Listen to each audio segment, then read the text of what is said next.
Mue, hello! Welcome to Neon Black. This is our Coyote and Crow game here on Rollers Joint, which we were off last week, but we're back. So let's get this going. Let us get ready. We're going to tell this story, but before we do so, we have our beautiful intro for you right here.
Awesome, wonderful. It's so pretty. I love it.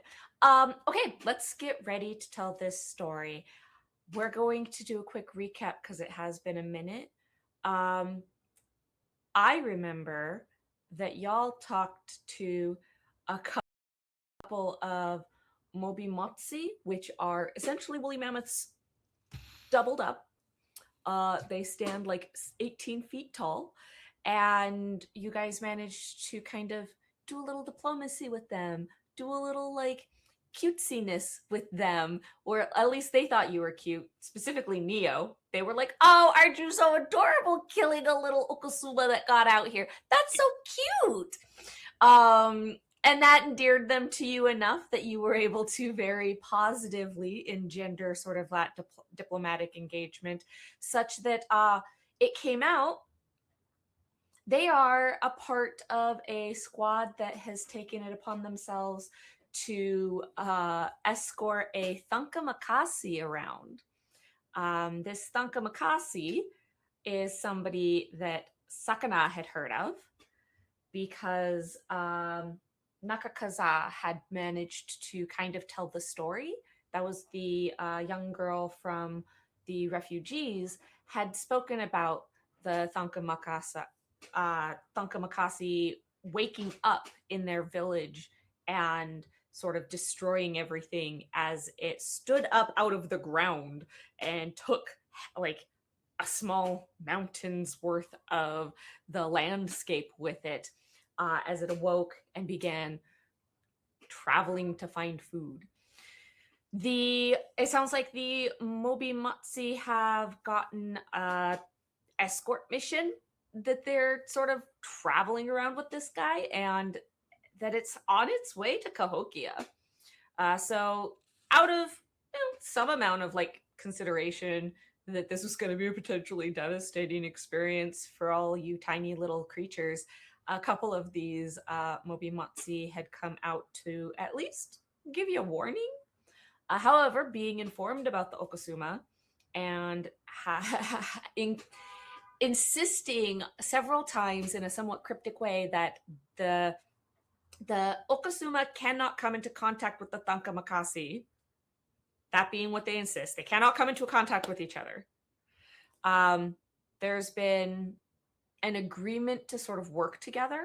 Y'all went back, and because you'd caught up with the Suyata who were originally going to be doing this sort of diplomacy, and you got embedded in that whole situation, you went back with the Suyata and got put in front of the council. Only four of them, I think it was four of them that showed up. But you got the chance to kind of explain yourself to some council members who have acknowledged and assigned some resources and some importance to each of you, specifically for the purposes of like dealing with some of what is happening in this whole situation. One of those instances, one of those kind of positions being that Neo, it was recognized that your uncle, uh, Hasigan, is working with one of the politicians that works for the counselor Adewa, and that Counselor Adewa was there and recognized you. And then when you corrected them, they're like, "Oh, yeah, okay, you make sense. I understand now. I get it." As apparently you are spoken about at times. But we've got a couple of things that you all might have that you want to get done because there are a couple of days before the expected arrival of the Thankamakasi, which is also going to be the day of this sort of larger ceremonial um, endeavor of the sort of like whole city to drive away the Okasuma, as Neo remembers a combination of medicinal and sort of sound based uh, ceremony production that can keep them at bay. What we're going to do is we're going to drop into the middle of it, and we're going to see what maybe are moments that have brought you to here over time. So we're at the city. uh, Cahokia is this large, sprawling city along the Mississippi River, where the Mississippi and I have the word because I never say it right, the Minnesota rivers meet. The city sprawls along either side of the riverbank. On the, make sure I say this correctly, west side of the riverbank is where most of the agricultural sort of like farm tending is done. And that's where most of this ceremony is taking place.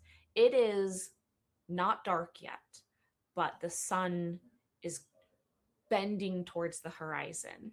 You're getting closer to that like golden hour, sort of like ambered coloring in the light as the the clouds begin to shift hue with the wavelength sort of flowing through differently, and the temperature as we are kind of going into the evening begins to drop just a little. And out here amongst all of the cropland that has been covered, we find, we'll start with you, Neo. You have been tagged by Counselor Adawe to be one of the individuals leading this. The other individual leading this, of course, being your uncle, Hasigan, as you two are sort of two of the ones that initially have come forward with information on how to keep the Okasuma away. Would you like to describe to us how you look? Sure. Neo is much more traditionally dressed than many of Cahokians. He wears a buckskin pants with the fringe. He's got traditional, well worn, very patched moccasins. At one point, they had very nice beadwork, but they've been kind of worn away and he hasn't bothered to fix it. He's got a uh, kind of this sleeveless robe over top of him.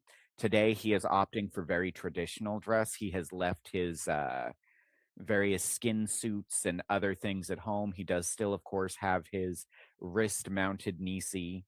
Um, his hair are in very traditional braids. He has even go so far as to style his hair in an upward pompadour, as men in his tribes do when they're trying to make an impression, and ceremony is a wonderful time for that. He's got a kit slung over his shoulders that has seen better days, and a knife buckled proudly on his waist, and he looks like he has a rictus grin on his face. In contrast, your uncle standing beside you, where now with you two next to each other, you can see some of the family resemblance. Um, has the ceremonial shape, but modern accoutrement to it.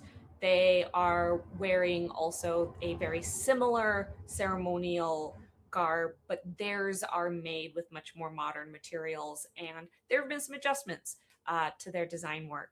They are not wearing their pompadour, but they have put their hair into a nice pair of braids, very well maintained, and they are decorated with a couple of other sort of more local based choices, as they are identifying themselves a little bit more as a Cahokian, even though they do still wear acknowledgement of their original roots.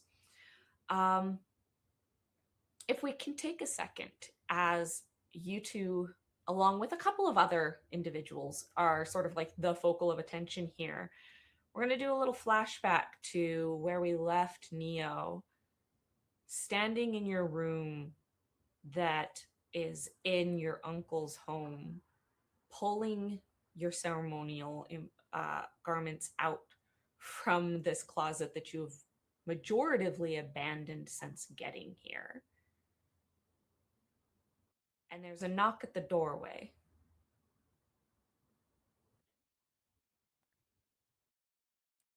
I'm not here. So my eyes are liars. You said it, not me. I mean, the eyes can be liars, but I suppose I could choose to throw a shoe at you to determine your validity if you think that I need to test that. I'm not sure you could aim what with the blur of age on your eyes, old man. That blur has given me a clarity that you are in desperate need of. Oh, what's that? I can't hear anything over the sound of bullshit. Actually, let's go with dog shit. No bulls. Akship, Akchil Akship Itak, what are you doing here? Well, currently, I was sitting on this bed considering something I am ill prepared for. What are you doing? And I think with that, you get roughly grabbed by the arm and lifted to stand as your uncle steps in with a bit of ferocity and goes, "You have been ill prepared for all things. Are you about to run away again?"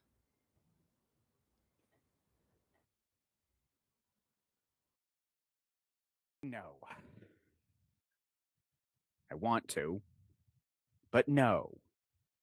If I run away, people who depend on me are going to suffer. I know that's something you know nothing about and have no issue with, but it's going to bother me if I do that.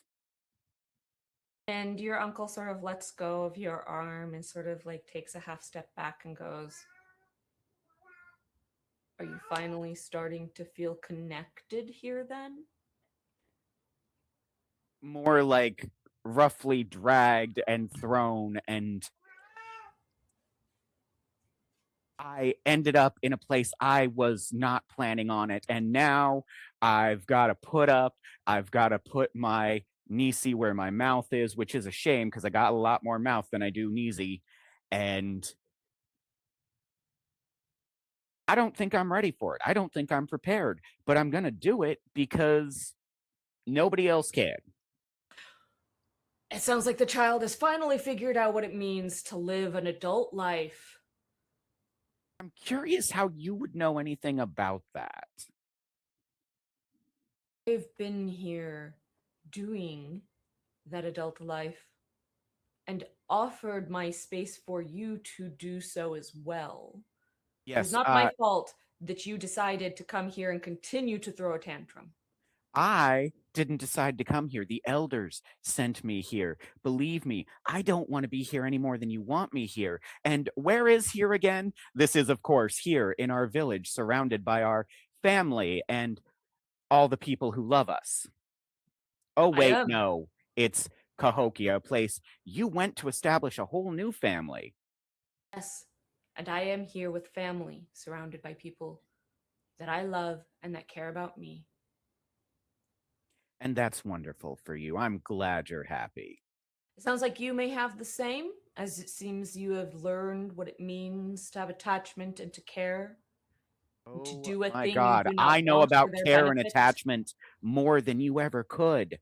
I was the one who had to stay with grandfather when you left, remember? You never considered why I left as I don't being the care. same experience you had. You also left. I You've was been sent. walking much the same path as me. I'm just smelling that dog shit again. You've been following in my footsteps for a lot longer than you realize. I would have stayed until I died. You left. Then why didn't you? Because the elders did not give me a choice. They bundled me up, shoved me on a thing, and sent me here. As I understand it, the elders did that because you failed to be doing of any sort. Like you just totally shut down and stopped. So that was kind of your choice in the part of it all. I was at least there. I didn't, I wasn't ready. I was a child. You were a grown up. You left. And if you hadn't left, I wouldn't have had to do that. So really, this is your fault. Mm. Perhaps I spoke too soon when I said that you were learning what it means to be an adult, as it appears you have failed to understand how to account for your own responsibility of things. But if you are going to stay and you are going to participate in this, at least there is that much. Well, I mean, I would love for someone, literally anyone else. The whole reason I did not follow grandfather after he passed, follow in his footsteps, is I wasn't ready. I was half trained. As I understand it, you were much further along when you decided to abandon our home. But I'm the one with the knowledge and the willingness. So unless you want to do this,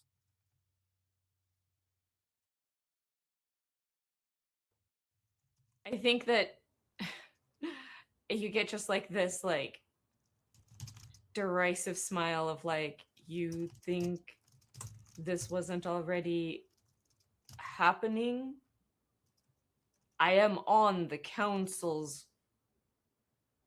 uh, uh, what's the word? Entourage, after all. I don't know what you do other Yes, than prance around and act all haughty. you choose to stay disconnected, so of course you do not know what goes on. Well, once again, I wasn't the one to sever that connection. Speaking of, what do you want me to tell your mother? And as a point of note, you have gotten 0 messages from her since you've been here.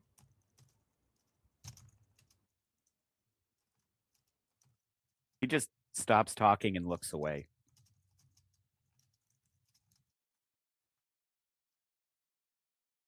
All right, well, I get don't. yourself prepared. We're going to be going through the details of it tomorrow. You'll be expected at City Hall by noon. And he turns and he leaves the room.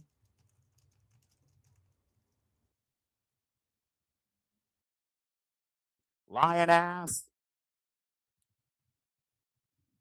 Slam. Is that lying as in not telling truths, or lion as in the creature that you Yes. don't know about? There are no donkeys in this world, so can't use jackass. Lion ass feels apropos because of the Like a mountain lion. interplay. Yeah, there we go. Awesome.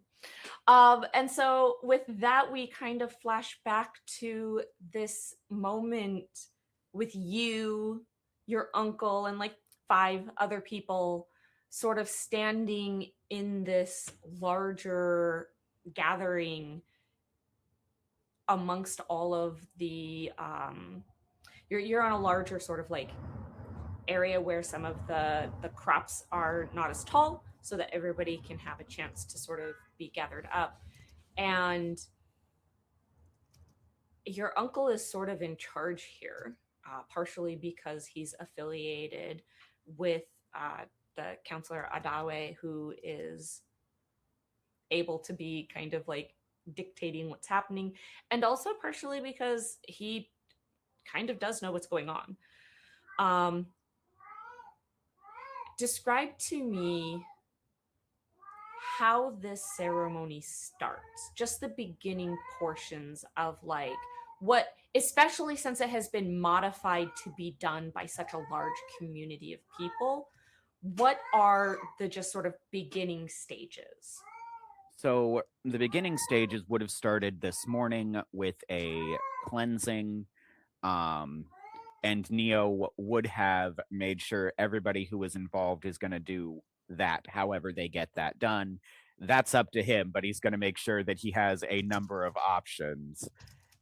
And then once we get here, everyone should basically already be in game face. And he's going to look at his uncle as he pulls up his hide shield. There is actually his hide shield is blank.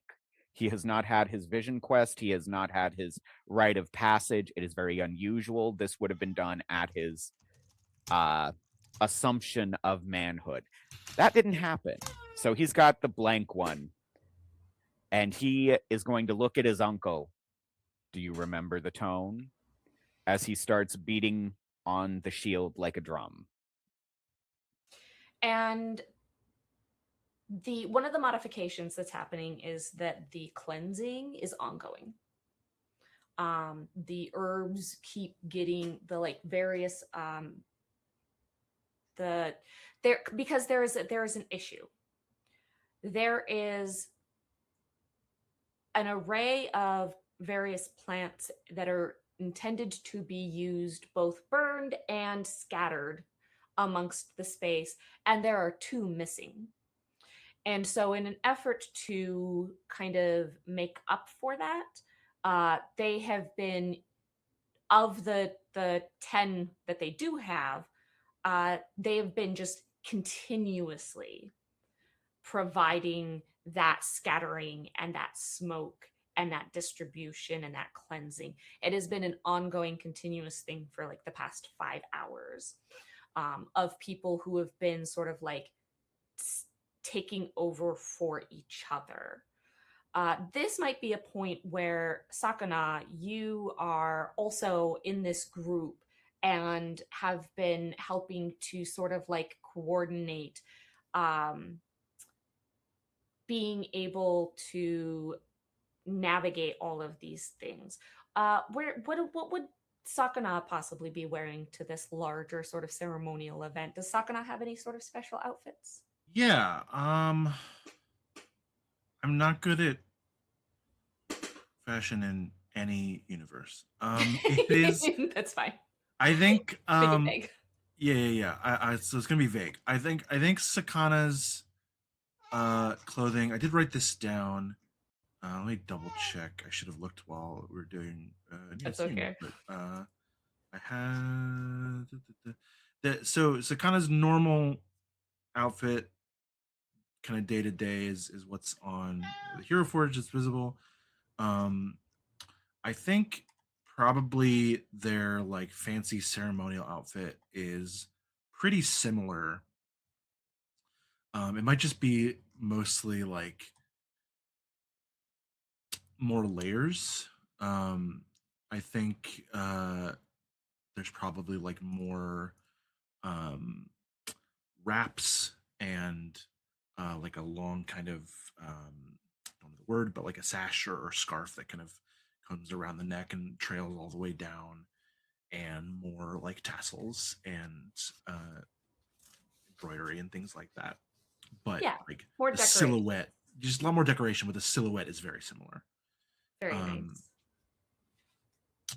and yeah, as absolutely helping to coordinate, doing whatever they can, whatever's being asked of them. Just they've kind of they weren't like the most independent person to begin with. Like obviously they're independent, but like they're happy to work as part of a team. But I think recent events have really kind of helped them like delve even more into that mindset, and they're really like not just like waiting for to get dragged along somewhere, but like they show up and like I'm doing this to help, like slot me in. How can we integrate this and helping out that way? Okay. Um, I think that as it became clear, I mean, Sakana is relatively like you've got an understanding of the purpose of ceremony and the sort of way in which it really helps to create connection uh, on a larger sort of level, both between people and with the sort of spiritual perspective on things. And so I think that relatively quickly you got brought in also because you were a part of the group that came back, the Suyata. When they came back, you were a part of that group. So you got brought in, and I think we see you here with a variety of additional people about ready to like I think that you might be in charge of using your prototype robot to go out. You've got a quest that has been assigned to you. And we find out about this because, again, we have this sort of flashback to a point when, say, that next day, everybody has kind of gathered up. The full council is there. You're not necessarily in a formal dynamic with them. This is sort of uh, a work party gathering. And so the counselors are in various groups around the room talking to people. Um, Counselor Adawe has both Neo and his uncle in one of the groups having conversation. Everybody's sort of there, and you are in conversation with a group that has been able to make sense of some of the information from the Mobi Motsi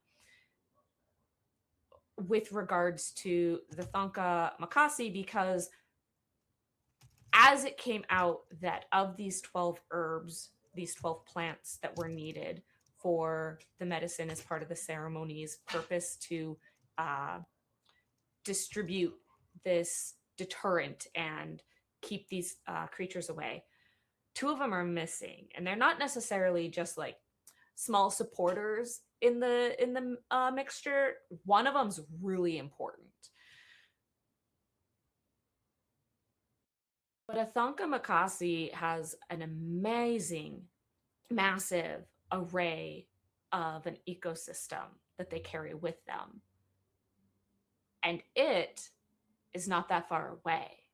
And the reason you're here with Nizzy is because those three Mobi Matsi, they had gone back, made contact with the other group that they're with, and then they turn around and ran to be in Cahokia, and they have arrived this evening. They are not here in this room. Let me be clear. This room is not big enough for them to stand in.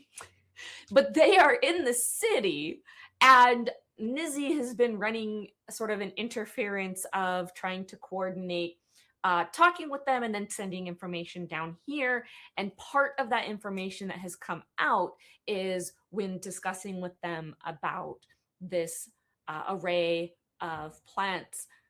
The very important one that's missing is on the back of that Thanka Makasi. Those Mobomitsi are almost certain about it. Right. So when it comes into view of the city, you're going to try and send your multi-dimensional, can handle any terrain drone to go find it. Easy. Can do. So easy, right? An unknown terrain on a moving creature. That's exactly what this terrain was built for. Yeah. I think Sakana has been working with Pitch Tick and the team and trying to help like get the drone ready for this purpose, to kind of customize it to this. Like we can make a, we make like a secondary model, a second prototype. It's like we don't need the vacuum stabilization, we don't need the RCS. Like that's the Yitsu. It's not. We're not going into a space with no air. Probably not water, but we'll leave the waterproofing just in case. And like put on like a seismograph, uh, and stuff to detect tremors and vibrations. Um, Probably partner up with Nizi as well on the Okasuma sensors. And Keela, I think that this might be where you get brought in as a sort of second prototype that's a little bit more, doesn't have all of the bells and whistles, is brought into production. Um, your ability to be able to navigate is also like you can make drones do ridiculous maneuvers. And so I think that you are sort of brought in on this. Tell me though, how are the two of you using, like, what sort of sensory suite are you using in order to be able to detect this plant? What is this plant even that you need to find? And what sensory suite are you using to detect it? Is it just a video feed, or are you looking for something that can detect a temperature difference? Is this plant hotter or colder than the ones around it? Give me some flavor. I'll leave it up to you. I'm wondering if um, Keela would have used the uh, recognition part of the software that they are working on for the translation, which is, touching on the fingers and everything, but also it would be translating somebody else's stuff. So they would probably have a camera software recognition that would, have somebody else's and recognizes what their hands are doing, even if it's not connected to the thing. So maybe she threw that in, that it's like a good uh, like movement and shape recognition that she might have added to the programming to make it easier to recognize the plant, even if it's swaying while there's movement.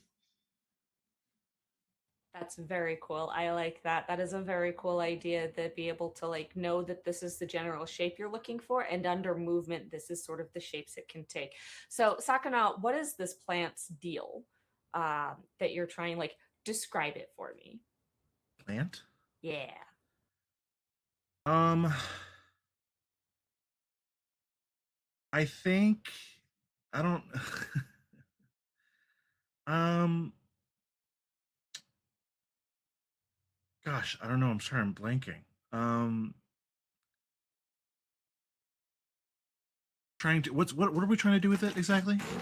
So it's a plant that's going to be helping to deter the Okasuma, and the Okasuma are ravenous for anything with Aranade. Right. So this plant, by its properties, is probably capable of either sort of neutralizing the Aranade, or it itself is one of the few plants in this world that has not yet been infused with any amount of Aranade. And so its absence of that Yeah, is sort of driving this deterrent. I like the neutralization angle. So maybe it's like a small leafy plant that uh like has purple marking and like striation, but when it like something about its chemistry, when it photosynthesizes, it kind of like it does have the adenine, but it neutralizes it over time when processed, and it still kind of looks like it would, but there's no quote unquote uh, nutritional value, not nutritional, but like, Oh meta yeah, yeah. nutritional. So they would be drawn to it, but not like it would slowly kind of words finally made. But take like it would still like the word for fake spots, like fake eye spots. Yes. It's like that, but a plant for them. Yeah, no, I love this idea that the plant is like as a seed, it ends up infused with Aranade, and so it sprouts with that. But then, as part of its maturation, the process of the way it photosynthesizes turns all of the Aranade that would be into it into dead scar tissue. It Yeah, kills yeah, it. yeah. And so you have to wait for this plant to finish maturing and go through its first bloom. It has to have completed its first bloom in order to then be able to collect it for use in this purpose. So it's not exactly the most common thing you can find because you have to wait for it to have matured and have completed this transformation that it goes through. And that's just, hard to have a plant survive that long sometimes. So the Mobomutsi know that this is on the Thankamakasi and are able to sort of help you're going to want to go up the like craggy right arm side of the Yeah. animal and go into sort of like a little outcropping that's on that side of them, and that should be where you can find a few.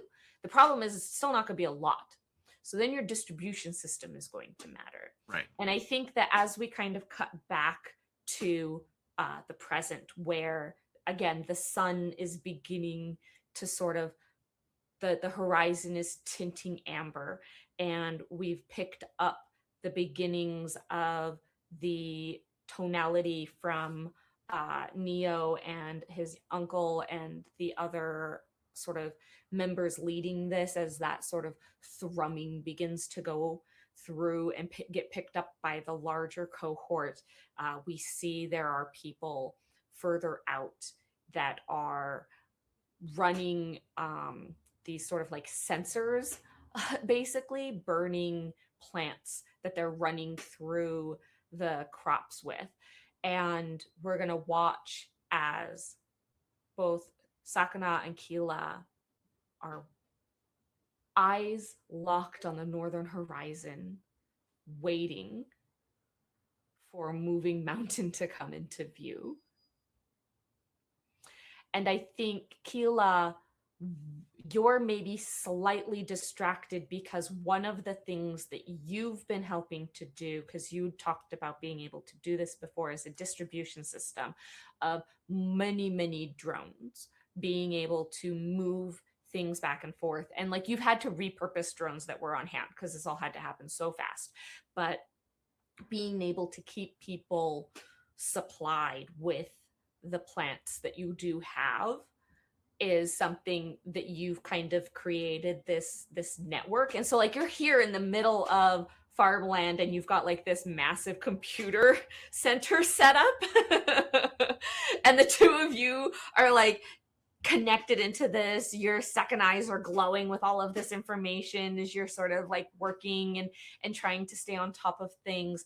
And as the drumming from Neo is started, we sort of take notice that not very close to y'all, because their proximity, a single accidental swing of a tusk will destroy a ton of stuff. So these three are not directly beside y'all, but the Mobomotsi that you three had met, those three that you had met, are here off along the riverbank. And they begin to pick up and stomp a foot in rhythm. And then they add their sort of deep vocalization thrum to the chant as it starts to come through, and they begin to sort of match it and follow it, not being able to totally hit the same notes as y'all because theirs are such a deeper resonance, but that actually helps because it's going to keep everything pushed away. Yeah. Good Harmonize. bass line. Yes. Nice Oh, yeah. tomoyak sounds. as this starts to sort of vroom, vroom, vroom, this sort of waving of the sound begins to dissipate out, you also begin to hear shouts and screams randomly throughout as something's happening.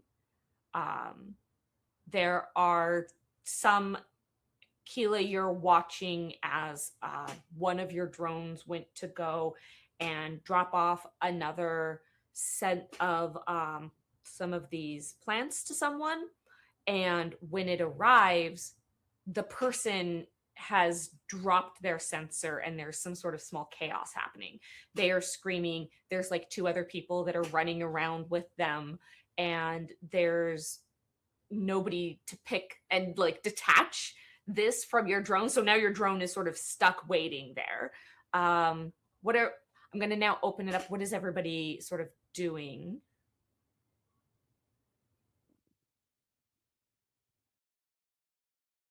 Tapping into like trying to use my systems and like search for check the like DASO and like hook into a drone if I have one available and try and figure out like get a bird's eye view. Play the sound. Keep it going. So Neo, as you keep the sound solid, you can hear some shouting and some sort of like disruptions happening. You're not letting that distract you. You're staying focused. Sakana, give me a, let me think. I think I want, just give me a computers roll since you're using computers to do this.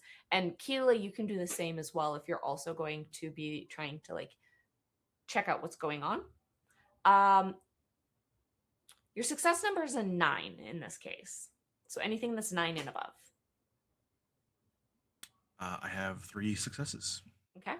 Right. So since she would have come with her Jutsu sled with her hacking rig and her charging stations, and she normally has it like. Oh yeah, no, you guys have a +1. This would have been a success number of 11, but you guys have a +1 from materials and another +1 from the quality of things. So it's Awesome. already at a success number 9 because, yeah, otherwise it would have been an 11. It would have been hard.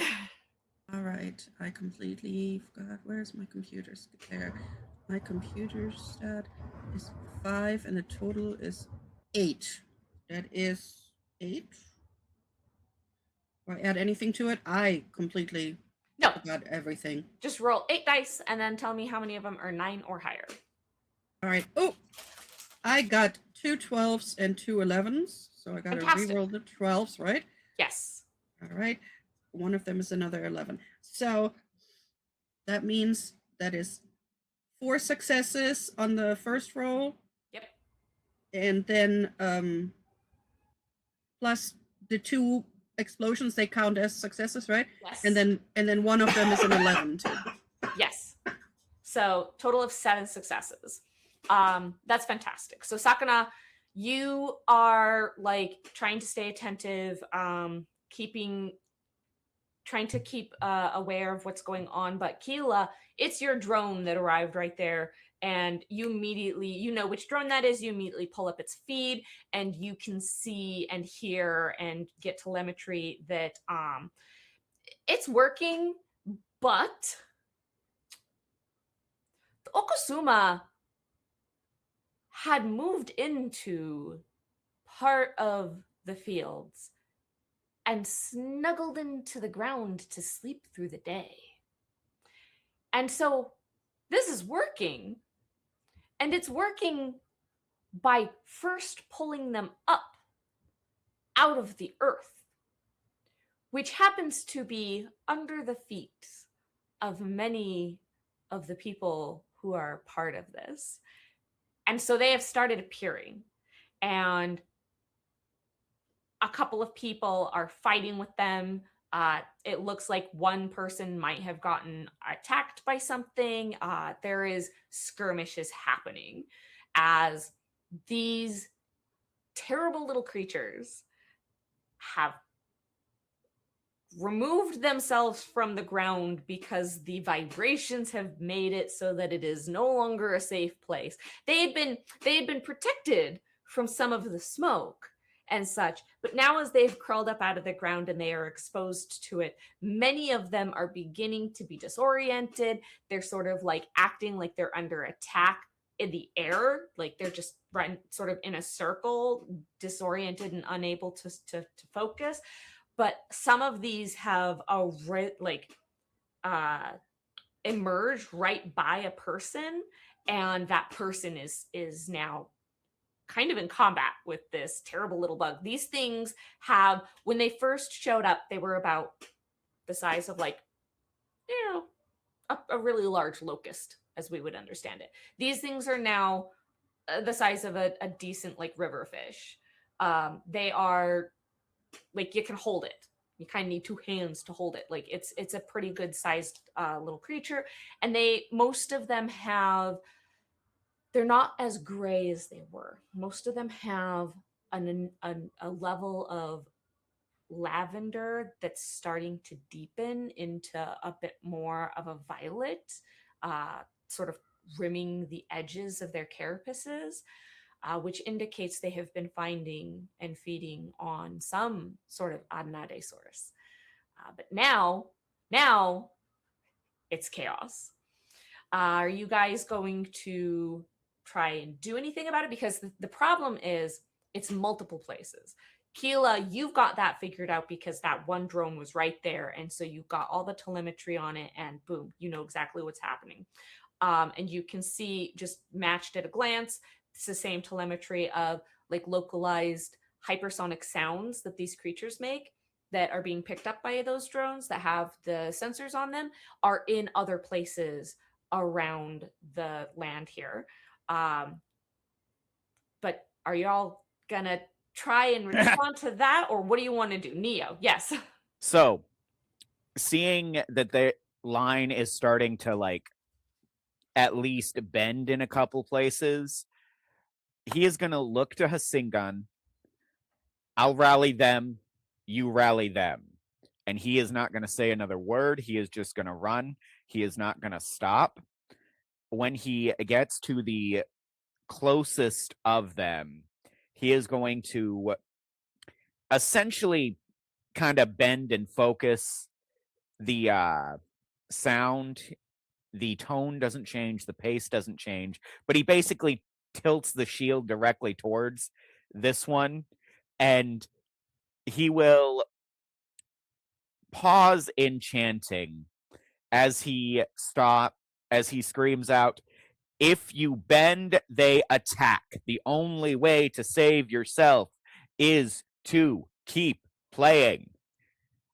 And I'm going to try to make a rally check. Awesome. Yes, give me that. I think that this is going to be, this sounds more like, I would say charm, usually. But because you are having to go against the nature they are running, like you're trying to change their behavior that they're currently enacting, which is being afraid, you kind of got to coerce them into being brave. I think this is a coercion check. I like charm better. I know you do. I'm sorry. But I do think this makes more sense for it to be coercion, because you're not just, having tea with somebody. You're telling them to fucking get up and stop doing the stupid shit. I think that this is going to be, I think this would normally be a success number of 10, but given the ceremony and stuff, we're going to give you at least a boost of a 1 to be a success number of a 9. Do you have any arguments for anything beyond that? Nope. Okay. So I got 2 11s, Okay. 2 1s, and a 12. Yo! All right, let's see what that explosion does. So all told, it's going to be 2 successes. 2 successes. Okay. I think that you're able to, like, people hear you and they're starting to sort of be like, yes, okay, yeah, we need to trust on this. The people who are not directly being attacked are the ones who are able to most readily respond and start matching you again and keep this beat present. Any people who have like had any amount of contact with the Okuzuma they're hearing you, but they're still like, it's gonna take a turn or two sort of for them to like get rallied because they're so rattled by the thing that's in front of them that wants to eat them. Oh, when? They want to eat us all. You ain't special. Keep playing. um as this is going, I think that everybody, you feel it before you can see it. Everyone feels like, as you're here, even with the chaos happening around you, you feel the ground sort of do a little wobble, Ooh. and then another little wobble. And as you do, I think it'd be Sakana who'd probably be the one not immediately in something enough to be able to recognize along the riverbank where the Mobimotsi are, those three lumbering shapes. They have been participating in the sound production, and you notice two of them break away and they move north. And they're moving at moderate speed. They're not just a leisurely walk. There's like some heft to their steps. That was not necessarily a part of what was supposed to be handled here. Yeah, I'm going to pull off my probably my personal drone and send it after them to follow. Try and keep an eye on what's going on to be able to, if anything weird is coming up there, I can quickly disseminate that information. Give me a quick piloting check. Standard success number of an 8 to see how kind of fast you can catch up.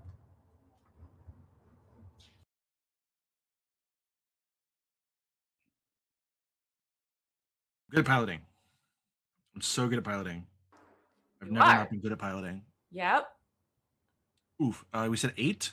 A success number of an 8. A standard success number. I have 1. I will spend. I have a. Two. This isn't saying that you won't get there. This is, I just want to let you know before you start spending potentially important resources. This is just how fast you'll get there. You're succeeding, so you'll get there. You just, it might be a minute or two before you arrive. Yeah, I mean, if they're only moving at a moderate pace, then I'm not that concerned. Okay. I'll stick to 1. Okay.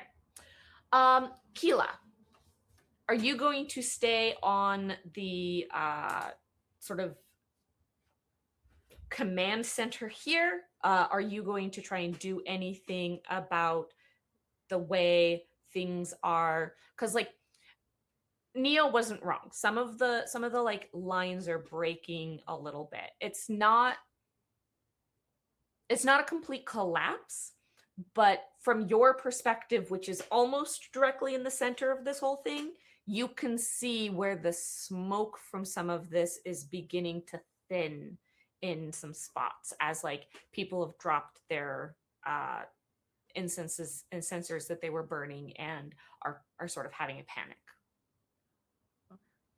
We were more than likely smart enough to set up like a group team chat of the people who are doing the ushering and making sure everything's the way it is. So she would more than likely decide to stay on Overwatch and just call in what needs to be fixed and make sure that all of that keeps running while you know the others are dealing with their own stuff. Okay. And I know you didn't ask me, but Keela absolutely forgot until the very last minute what kind of event she was attending, like always, and you know, running out the door, you know, dragging on a boot, and she's actually lucky that her cousins realized that she will never ever be on time and remember to wear all of her regalia. They got her a little loose tunic dress that they got specially embroidered for her that she can throw on, you know, when she takes off her favorite jacket, just over her pants and her tank top, throw it on top. It has some ties on the side, so it's not completely shapeless. and then she will have like barely braided what's left of her hair on the way. So she's already looking like she was in a fight. I love that.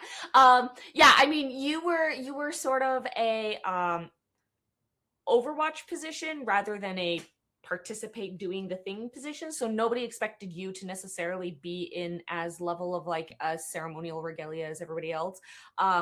The uh, attempt at it was still deeply appreciated because you were still a part of the larger scope of this all. But it is very interesting that you're like you're just doing computers, but you also look like you brawled a little bit. That way Feel you it, can those match the machines. view of everyone. It's like the braids are not straight, going all in the same direction. They're just kind of like different kind of like angles, and she probably yanked on it. She was busy until the very second she realized she was late. Yes. So it was one of those. And then on transport, it's like, oh, try and do this, try and did I forget anything?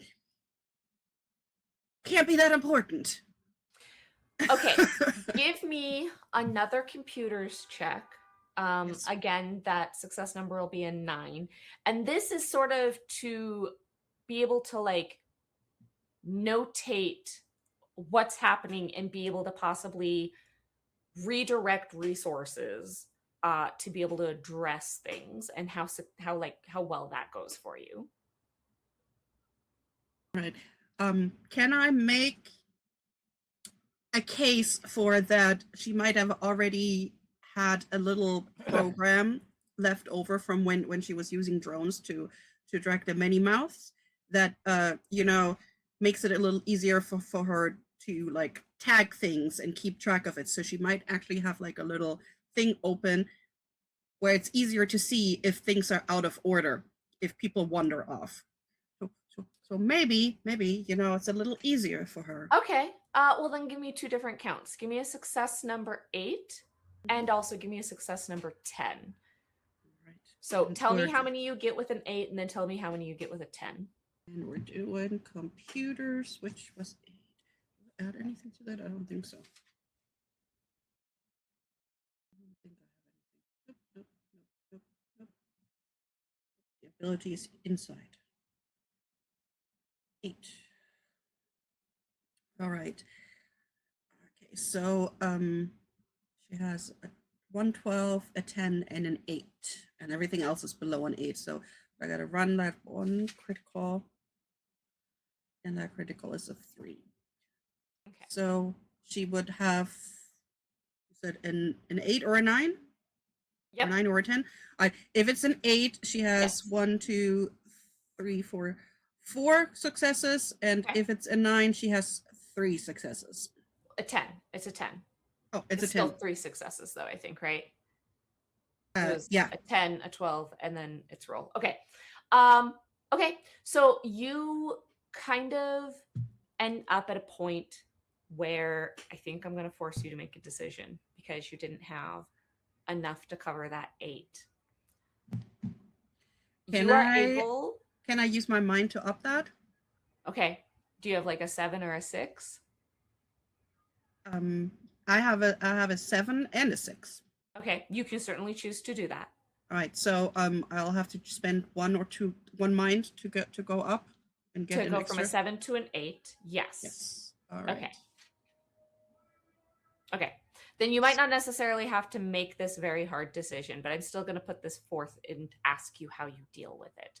All right. You are sitting here, your program is running. It is telling you where people are faltering and where you might be able to redirect individuals to go provide support. And as you are doing that, you also have direct feeds from certain drones because those are the people you directly care about.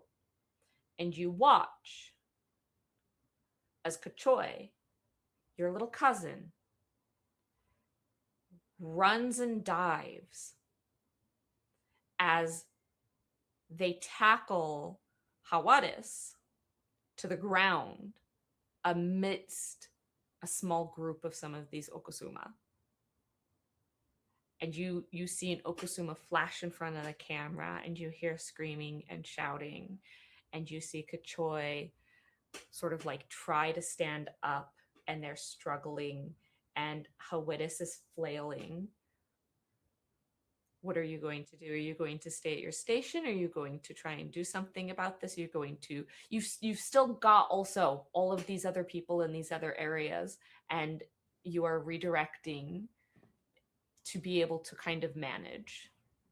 So her first thought would be to throw that on Neo's thing, but I don't remember. Is he anywhere close? Because he ran off, and I'm probably got some kind of on her, so I know where my people are. I'm thinking Sakana and Neo probably have like a little button on them, so they're on my HUD. That makes sense. We can leave that up to a roll to determine if Neo is close. Neo, let's say, give me an athletics check. We're going to kind of run it as a luck check. Anything, we'll do 8 and above, and we'll see how close you are based on how many successes you get in sort of that tier system.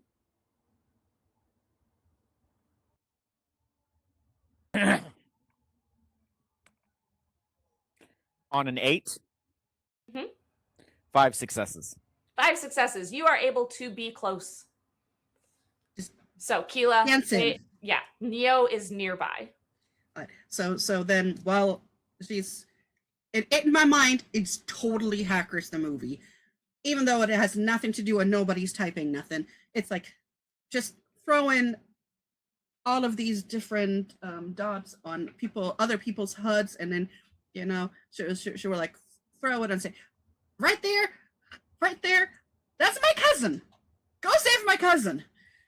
And then the next thing, she probably didn't even close the chat so that they can still hear her, like, oh, and this way, and your angle is wrong. Move your ass to the left. No, you're left. Before it closes again. And then, my cousin's little ping, ping, ping will, pop up on their HUD. Because we probably have an inner circle chat.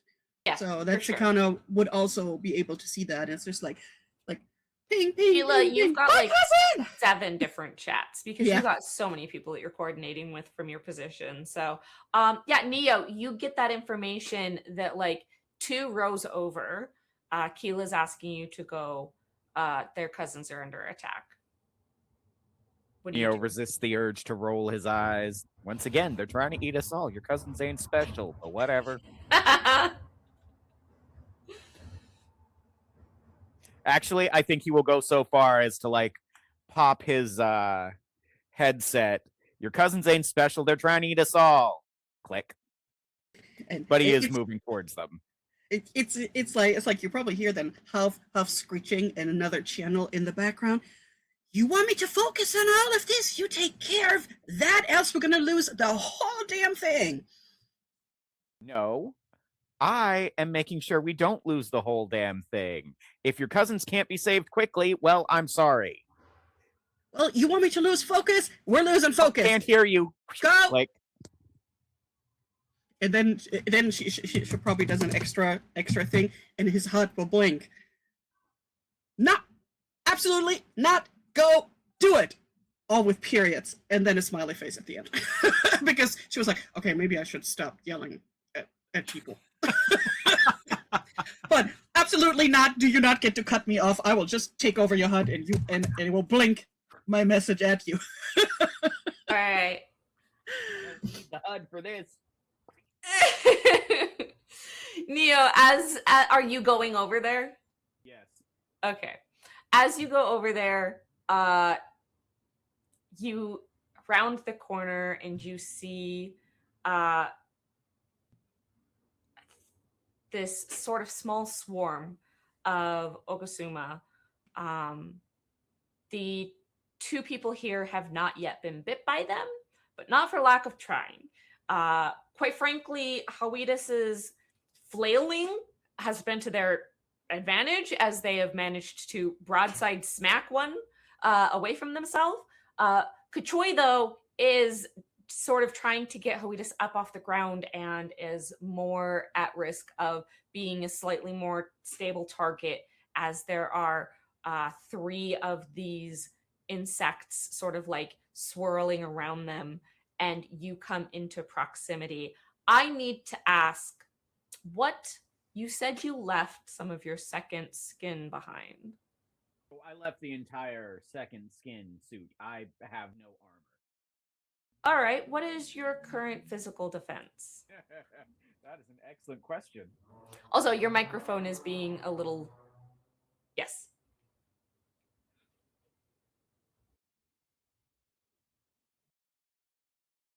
Hang on, I have to find where the bloody thing is. Sound okay? I think your base physical defense would be. It's all three stats, right? So it would be 7. Yeah. Okay.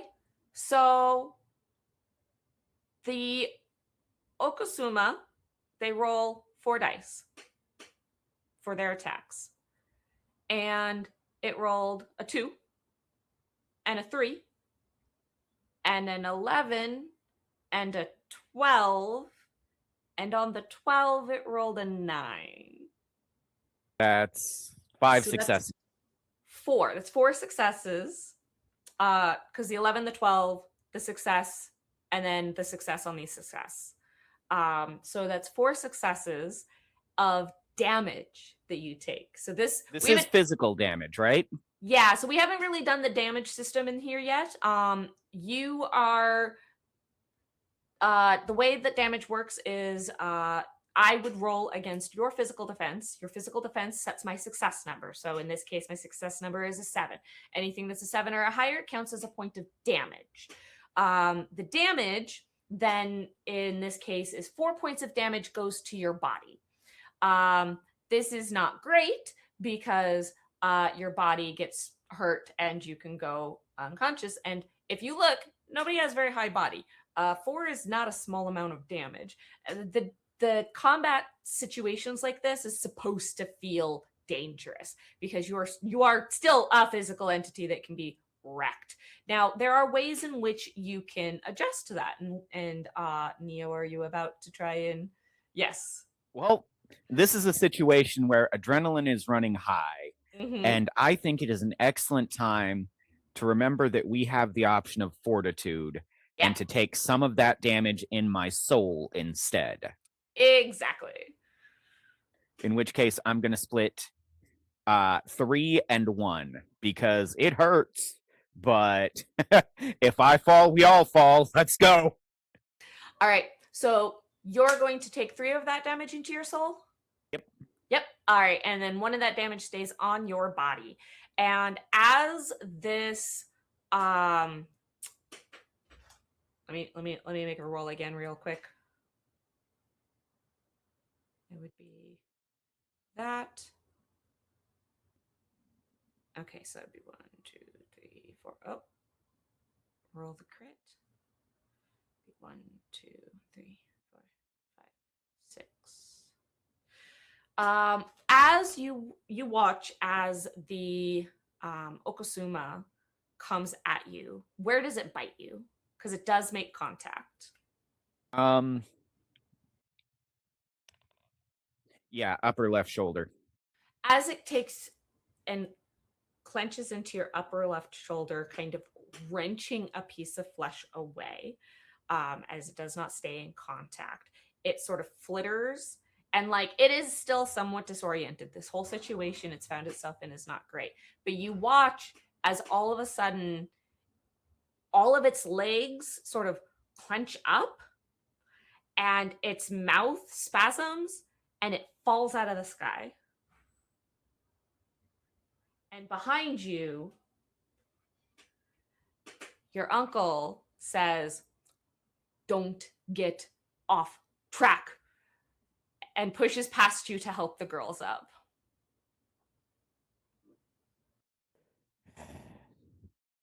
Don't kick the old man. Don't kick the old man. Don't kick the old man. And there with that, I think we will take our first break. Everybody make sure that you move your body a little bit, even if it's just, a hokey pokey in the chair. And then hydrate. Hydration is very important. So we will be back in about 10 minutes and enjoy our commercial between now and then.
All right, so we just watched a bug die. Presumably, Neo was saved by their uncle, who is now helping these Keela's two cousins get up and out of Dodge. Meanwhile, Sakana, you are over here with Nizzy, who it's taken a minute, but that drone has gotten caught up with two of the Mubi Motsi that have run out of ranks. And this is Gunja and Niyangu. These are the two that were not doing the painting. The painting was being done by Mag, and Mag has stayed behind and is still doing the sort of like a dance. It's turned into a dance where they're stomping their feet in rhythm with the drumming, and they're lending their vocalizations to the song, which are creating a resonance. However, that resonance has been significantly diminished as these other two have broke ranks and ran up along the ran northward along the bank of the river. And as your drone has gotten into proximity, Nizzy, who is there with you, and this would be a moment where we can have a small little flashback for Nizzy, where we see that Nizzy has spent these past 2 days predominantly because the Mubimotsi had come back. They have predominantly been refining that verbalization interaction because the Mubimotsi have such a deep vocal frequency. Some of it isn't even heard, it's felt in your body. And humans can't reproduce in that same way. But with the technology that the council gave access to, the additional resources, Nizzy spent the time being able to receive the sound and then work on replicating it and pairing it with some basic sort of uh, amount of vocabulary. It's incredibly basic. It's kind of like 1 or 2 word pairings at a time. But using that with this drone catching up, they are able to, with this speaker that you've modified your drone to have for this purpose, they've been able to at least produce what equates to the sound of what, so that they can say, it's essentially just saying question mark, what? And the one that these woolly mammoths have a variety of decoration and ornamentation on them, such that they're actually incredibly easy to tell apart. And the one who was the one that found Neo to be a cute little boy, you're doing such a good job killing Okasuma. This one, Nyagu, has sort of moved their trunk to acknowledge the question and verbalizes a word that Nizzy tries to match to a translation and gets nothing, so sends back what again. And so they verbalize a different word, and they send, it sounds like, and the word that they get is can't contact.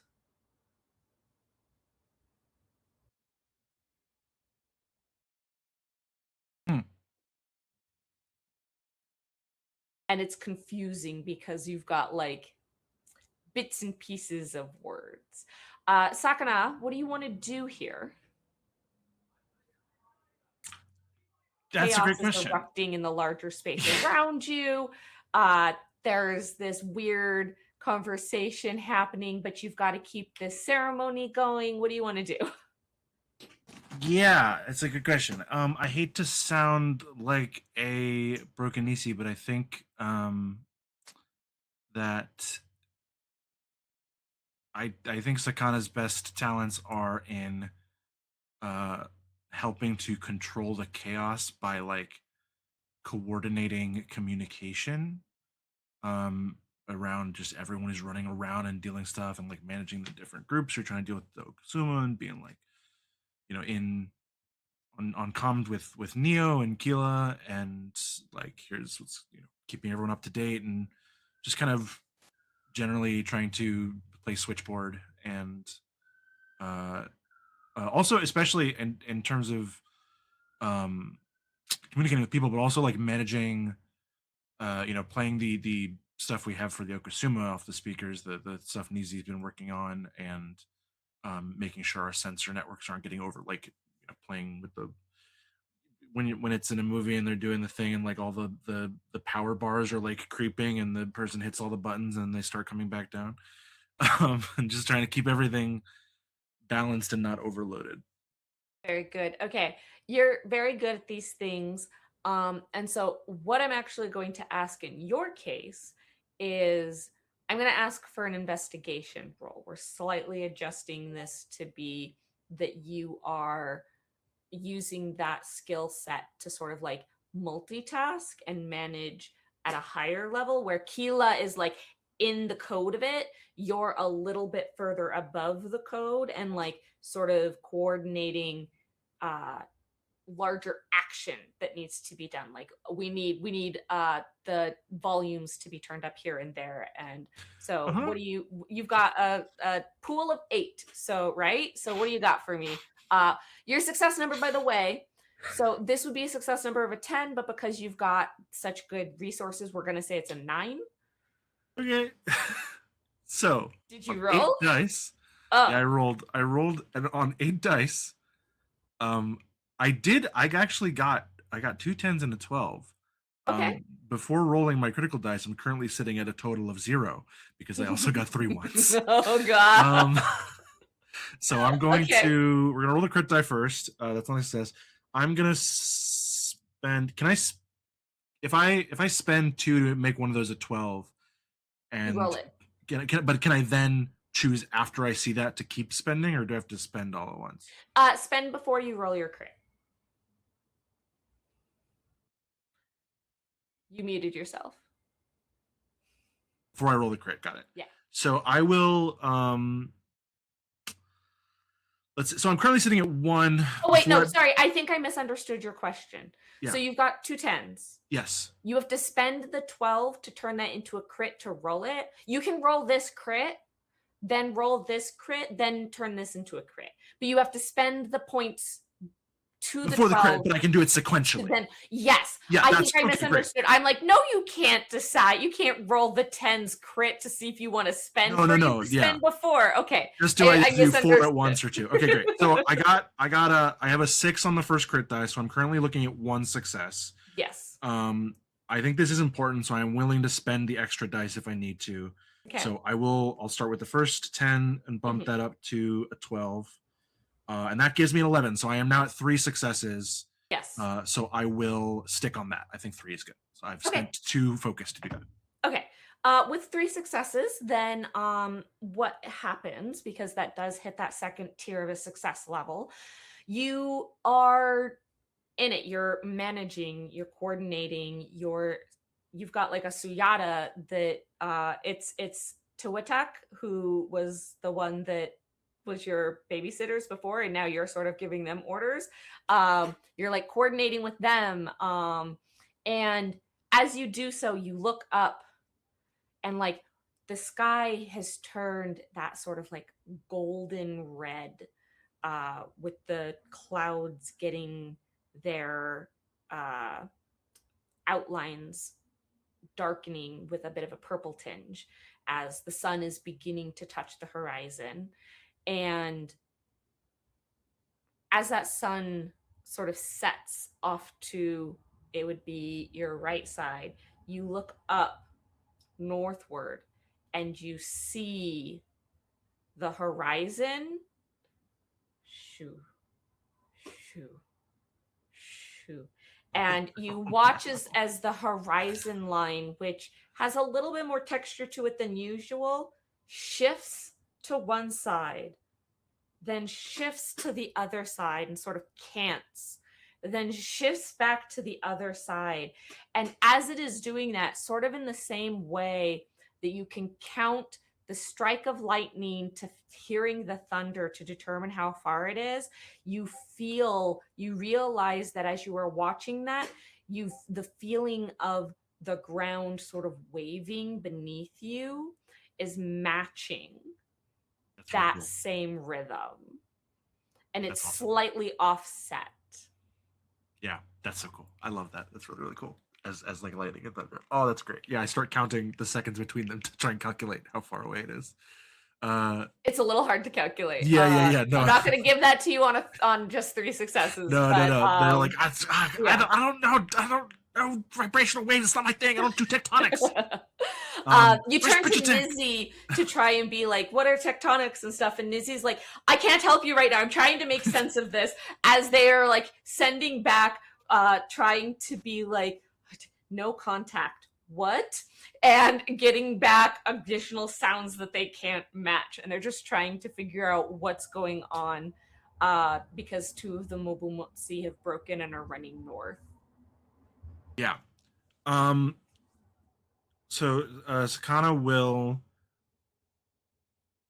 I mean, we've got and they're keeping the camera on the drone that's watching those 2 Mobumutsi. Keeping that drone just following them, just so that we can see what, if anything goes wrong there. Because Sakana still doesn't understand what's up with that, but knows that Nizi's about to figure it out.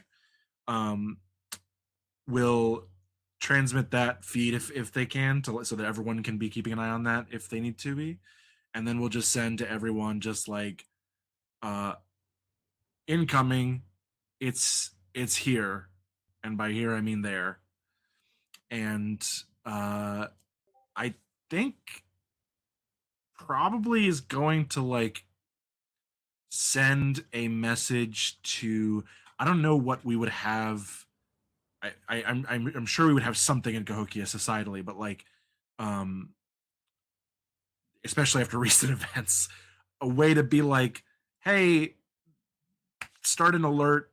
Maybe we need to be thinking about an immediate emergency evacuation, but in a way that isn't just like putting it online and making a panic, but like an official channel to put that through so that it can be distributed safely. Yeah, no, that would be Twitic sort of who's Yeah. the one that would We'll give the flag him ability down to do and that. Like, um, they're like there with you, helping to provide a higher level of authority to whatever your commands are and such, to like redistribute your command with that authority level. And so when you let them know that, they're gonna say, "All right, I got to run to a counselor member. You sit here for a second. not Be going right back." anywhere.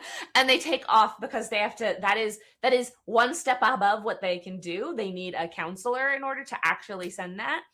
So they run to go find.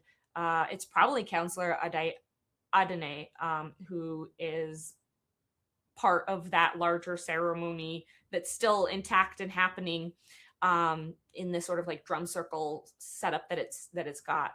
Um, and yeah, Nizzy, so I know that you are watching. If you can roll for me, you have that specialty. We're Thank gonna you. we're gonna call it your sign language for the audio sound. That one specifically, actually, which they're both the same. Your plain sound is a 7, your audio sound is a 7. So give me your dice pool of a 7. We're playing with a cast member off stream, so I'm talking to a ghost. And so with your all right, Coming you've through got the your black. list. We Yeah. have it's coming through. It's very, very fun. That's going to be, let me see, your success number would have been we would have started it at a 10. Because I would have boosted you to, I think it would have been a 9. Because you would have gotten some benefit. So if you want to boost, yeah, it'd be 1 success at this stage. If you want to make a difference, you're gonna need to boost both of your 7s. And I don't know if you want to spend that much mind, because you would need to boost them both to 9, which means that would be 4 points of mind. So let me know if you want to do that or not, because that would be a tiered success that makes a difference.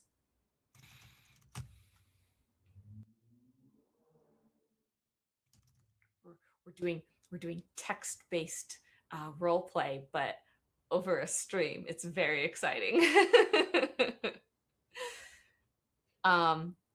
Just to help Nizzy, you have 6 points of mind. So no, you have 11 points of mind.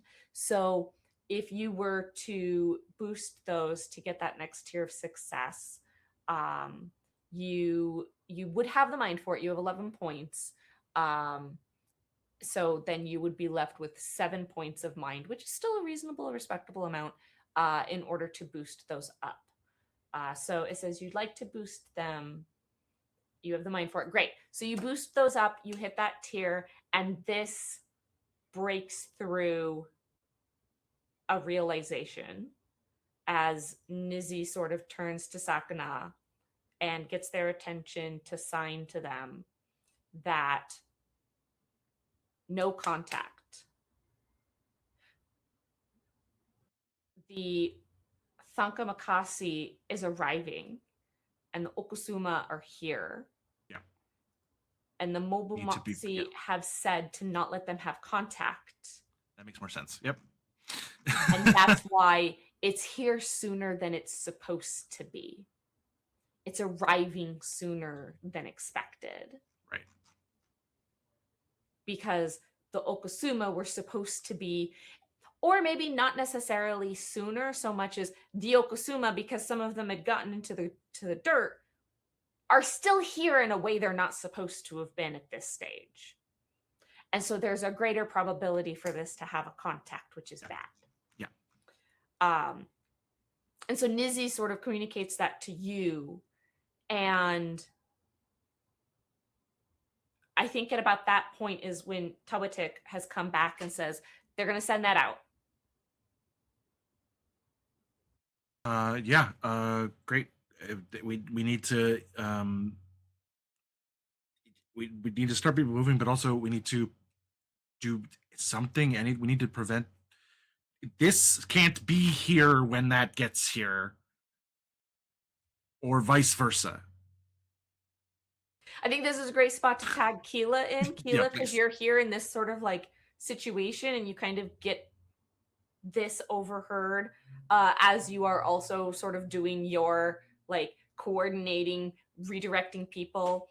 I will also point out if it's here, that means it might be in range to get that last thing, which we got the plant named. It's called Kahi. This is the plant that means no purple. That's the name. And Kahi, we have confirmation is growing on the back of that Thankamakasi. So it's arriving. Yeah. So we basically This is- should send out the drone. Yeah, Yeah. it's kind of This is, assume I Neo. think, the situation you're in. Yeah. If you send out the secondary drone, it's not fast enough because you didn't make all of the choices on it that you made for the other one. If you send out the original drone, it's fast. That's one of Okay. its things. So you can make the choice to send one or both, but the one that is the original is the faster. Yeah, I don't see why not have a backup. So basically, each of us piloting a drone, and kind of leaving everybody else to keep track of everything else. Yeah, absolutely. Awesome. Okay. Does Nizzy have piloting? I don't know. Let me double check. Nizzy's not a good piloter. You shouldn't let them pilot this drone. Are you, Keela? Nizzy's not piloting your drone, Sakana. They are managing the speaker on that drone. They are not piloting it. So you might want to take a pilot. over.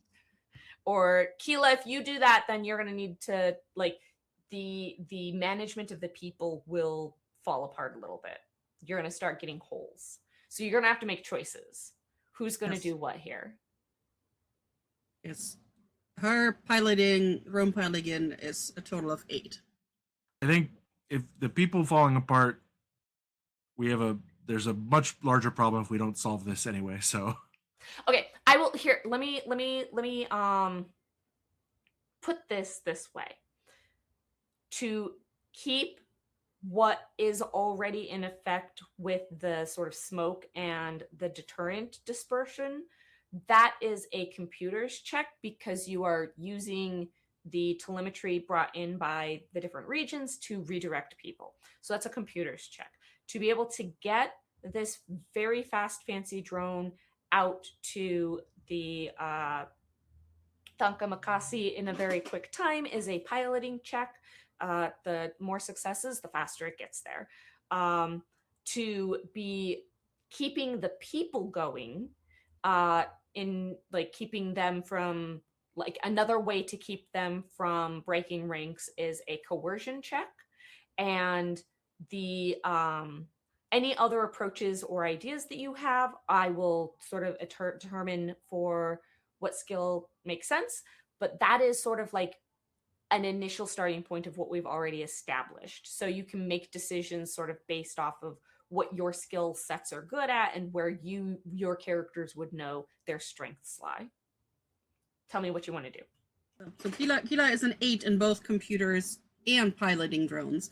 So maybe we can dump on our grouchy friend and let him use the coercion. Maybe I can kick over the coordination because the program is already set up, right?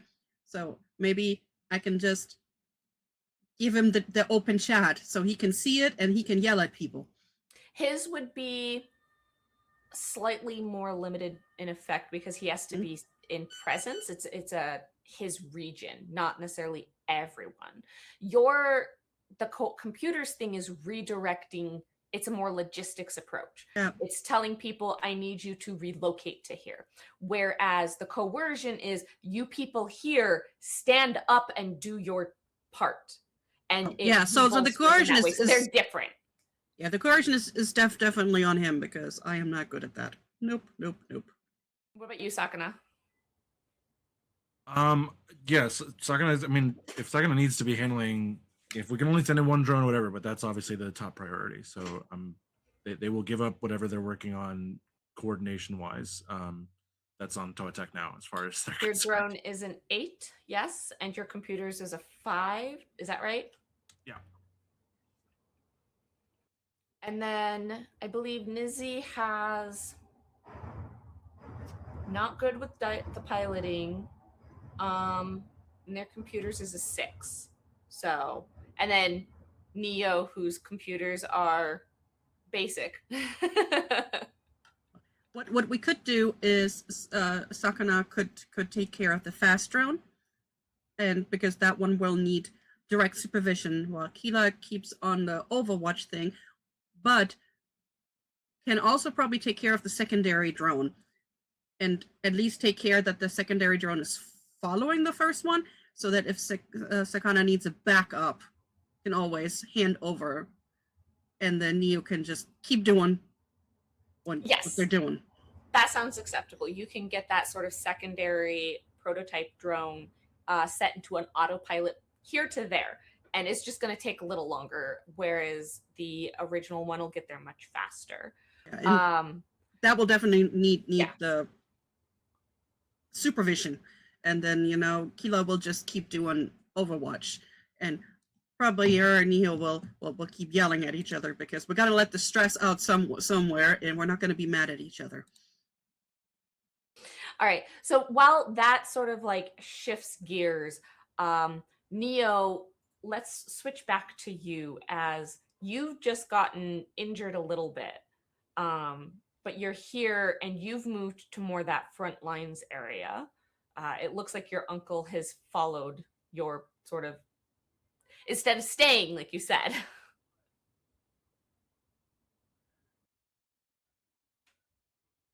You are muted. If he wants to double down and not listen and fuck this up, that's on him.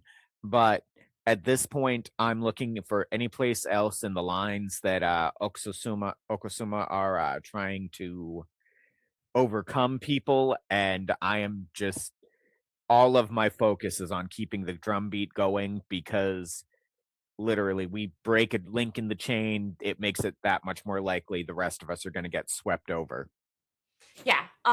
So I forgot to finish describing that Kachoy and Hawidis are lucky. The ones that were trying to attack them don't do a good job. Your uncle is able to get both of them up on their feet and resuming sort of the both the drumming and the burning that they were both supposed to be assigned to doing, trying to get them back on track. As you turn to look, you've got Keela's sort of telemetry. Like, I imagine it's almost like a HUD map where it's like, here's a little quest way marker saying this is getting thin. Please help. Go there and tell them to get doing what they're supposed to be doing and help them out. So like a couple of more rows over again, you can like rush over and provide immediate direct sort of like support there.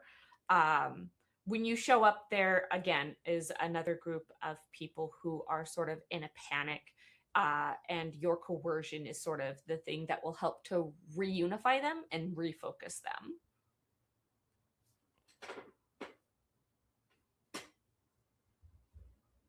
Love the idea that Keela is just throwing little quests on his hut, and he can choose which quest to accept and where to go first.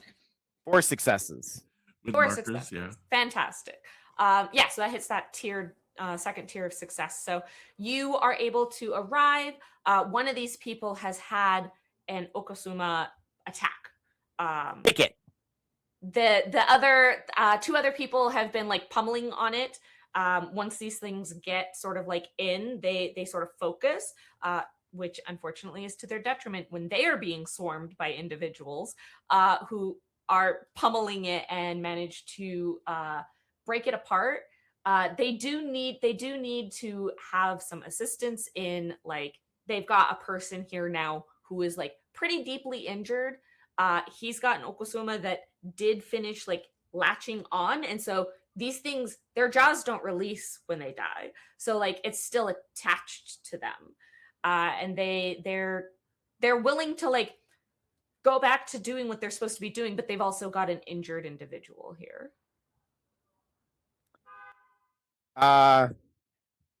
Well, let's do this traditionally. And traditionally, in this case, means that Neo is going to stomp the bug off of its arm and then tell him, get back up. We need you. So, just to make sure you understand, if you stomp the bug, it's going to rip flesh. This is not going to be a clean cut. This is going to bleed profusely. I And it's can't going stop. to be deep. I can't stop playing. The bug is dead, right? The bug has died. Okay. In which case, give him a swift kick in the rear and tell him we need him. Okay, I'm going to need another coercion check, and I think this is going to be success number 11 because this person is not inclined to do what you're saying. Well, you know what? I got one success. All right. Yeah, this person just kind of like it's the thing has like attacked their arm, and it's still on there, and they understand the intensity of the situation, but they're like not able to participate in the burning anymore. So the extent to what they're able to do is they start adding vocalization. They start trying to thrum as nothing. best as they can through the pain of it all. And they just sort of like sit off to the side to be a little bit like they retreat a little bit to be a little bit further away from where the Okasuma had been emerging, and continue to try and like participate at least verbally. Goddamn city folk. Like he will full on take the time to make sure that goes out over the wire. Goddamn city folk. Okay. Now what I need is to know, I need an athletics check from you. Success number 8. Tell me, we're going to do it by tiers. So depending on how many tiers of success you get. 2 successes. 2 successes. So it's first tier. You're able to get to another group of people, help them up. When you get there, what you're finding at this stage is that there's, because the Okasuma had gotten into the dirt in a way that like wasn't fully realized in terms of, because they were snuggled in there and sleeping. They weren't necessarily actively digging around. They were just sort of sleeping until they came back up. That's where they decided they were going to hang out because it was the smoke was unpleasant. When they've come back up, they have come up on and slightly behind the sort of front line area. And so while you are helping these people to the front kind of get bolstered back up, there's an amount of intrusion that's begun to happen where some small pockets of Okasuma have started to get further inside of the ranks of what you all have set up. And there isn't as much smoke or like spread deterrent out here because this was thought that it was going to be more of a front interaction as opposed to a being sort of Trojan horse risen up underneath of them interaction. And so these people are going to be more at risk. So you can kind of have a little bit of a choice you have to make here, which is go help patch the next front line sort of weak spot, or a thing that Keela's sensors have not fully quite picked up on yet, realize that some of the Okasuma are starting to cause problems as they're infiltrating deeper in. The Okasuma are still disoriented because of the sound, but they're not being driven in a direction because there's no smoke. Okay. So the moment he sees that, send me a drone and do it fast because I'm about to be very fucking stupid. Blare as loud as you can, possibly send a medic. And then he is going to stand there and he is going to be bringing. He can't really do that with. He is just going to be drumming as loudly as he can. About how big is this particular pocket swarm over here? That's what's making it hard, and that's why Keyless sensors haven't picked it up, because it's like one slips through or two slips through. It's not like a small swarm of them. And so it's like one person gets sort of attacked. And because this is a slightly different situation over here where there's so much more noise, because these are the people that are emanating out the sound and like really maintaining the rhythm, that one person getting attacked doesn't necessarily get noticed as quickly and as easily as it was happening on those front lines where they weren't necessarily being part of the auditory component. And so that person is like, you watch as down the way a few yards, there's a person that's moving erratically, and a lot of the others individuals around them are not necessarily responding to it because they're just trying to stay focused. So it's sort of almost an opposite problem of they are doing what they're supposed to the detriment of another person who's going down. Okay. Well, and this is happening all across. This is much smaller pockets. You can see one that's a few yards that way. You see what looks like possibly some amount of weird disruption behind you, which could again be another one. You've noticed that this is what's happening, and it's a little bit amorphous, as like, you know, we're theater of the minding this, and so distances are what we say they are. But so, I guess what he's gonna do is he is going to look at the one over here where it is causing a problem, and he is going to try and take that one out of the air. And he honestly is kind of hoping that by actively using his Adenati ability, that they will focus on him now. Okay, so you're going to attack at a distance, which is something that Wasp Sting can do. You can attack at medium range, and this would be inside of medium range. Go ahead and give me, I don't have my quick sheet. Do you know what you're supposed to be pulling together? I will in just a second. Dang it. I have a quick sheet, and I don't know where I have set it.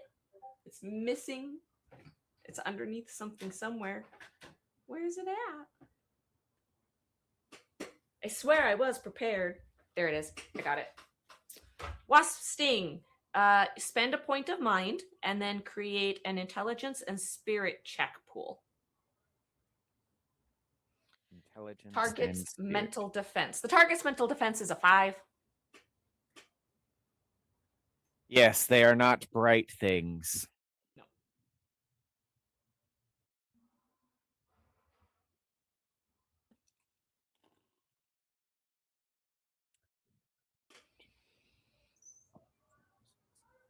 5 successes. And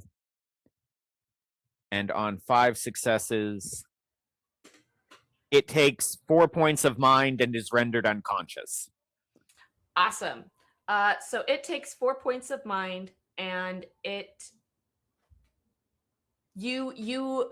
what we see is that from a distance here, you are drumming, and this person has this, and it's gotten its shoulder, so it's bad. This person's not able to really deal with it, and their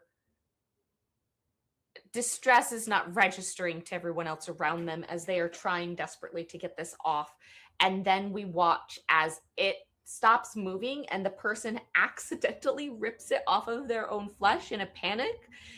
And it is unconscious, and it is not moving. It is twitching slightly, but it is no longer fighting or acting, and they fling it to the ground, but then they start screaming as their blood is pooling down their back because they are in a bad spot and they do not necessarily have the ability to see the extent of their wound. They just know it hurts.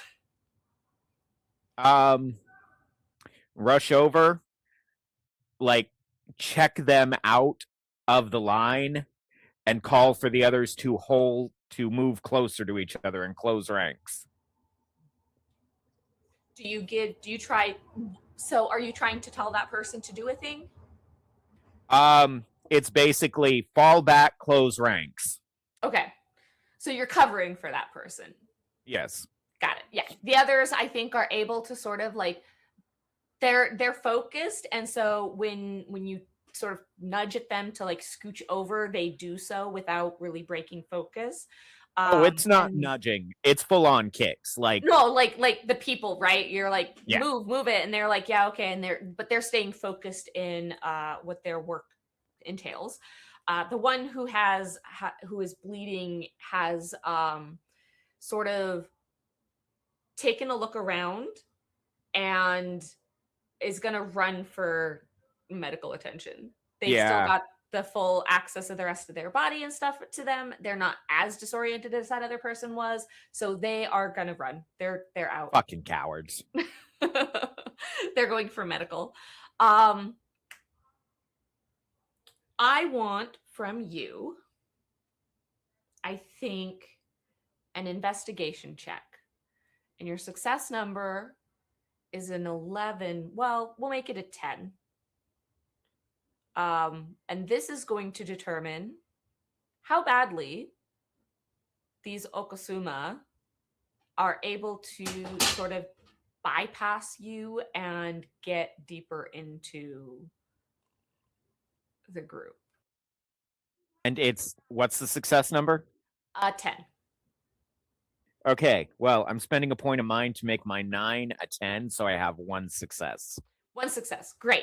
You see one going straight for Central Command. Like, this is the problem, is that this bug is disoriented because of the rhythms, but it is not given direction.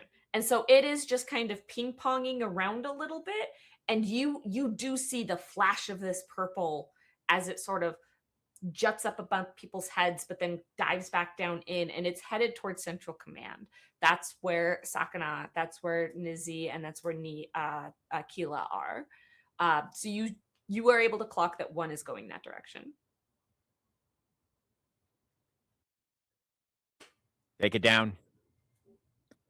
It is unfortunately at long range. God damn it. That's why you didn't get a high enough success. Okay.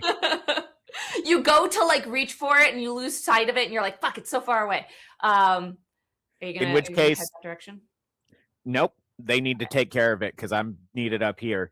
There's one got by me. It's heading straight for you, Sakana. Kila, you might have to get your hands dirty because getting bit hurts a lot. All right, so you put a message through on the Daso so that everybody's Nisi gets that. Sakana, your drone arrives. It's not really a Sakana thing to handle. Yeah, my drone. No, you get this message, but your drone has arrived. Yeah, busy. You watch as this overly censored up drone is sending information. You get video, you get thermal, you get sonic, you get lidar, you get like every freaking, there is so much sensory data that you get of this massive, this thing is itself the size of a small mountain, a very small mountain, but a mountain nonetheless. The legs on this thing, the Stankana, is bigger around than most boulders you've seen. If it goes through the city, it'll traverse the city. Like, it is basically the size of the city. If it sat down perfectly on top of the city, it would cover the city. It is about that big. And it is well, okay, maybe not that big. The city is pretty long. But it could easily cover the entire Chizzy district and the sort of northern upper area without problem. So you watch as your drone sort of like scoots up along the right hand side as you were instructed. You see that the skin on this thing doesn't look like normal turtle skin. It's instead a combination of what looks like soil, rock, moss, like there's some plants that are hanging off of its arm. You go up over where there's a sort of outcropping cliff, and you're assuming by proximity of anatomy that's the shell. You go up along the mountain ridge that you're told is there, the sort of like cliff up to the plateau area, and I need you to make for me what check would make the most sense. You have all of these sensors. It could be an investigation check with a bonus from the drone. I think that it could be an herbalism check if you're also trying to just make sure that you've matched correctly and that you can pick it out amongst all the others. I feel like investigation makes sense to me. Or it could be a computer's check directly if you want to rely on using the program with a bonus for the program. Which one do you want to pick?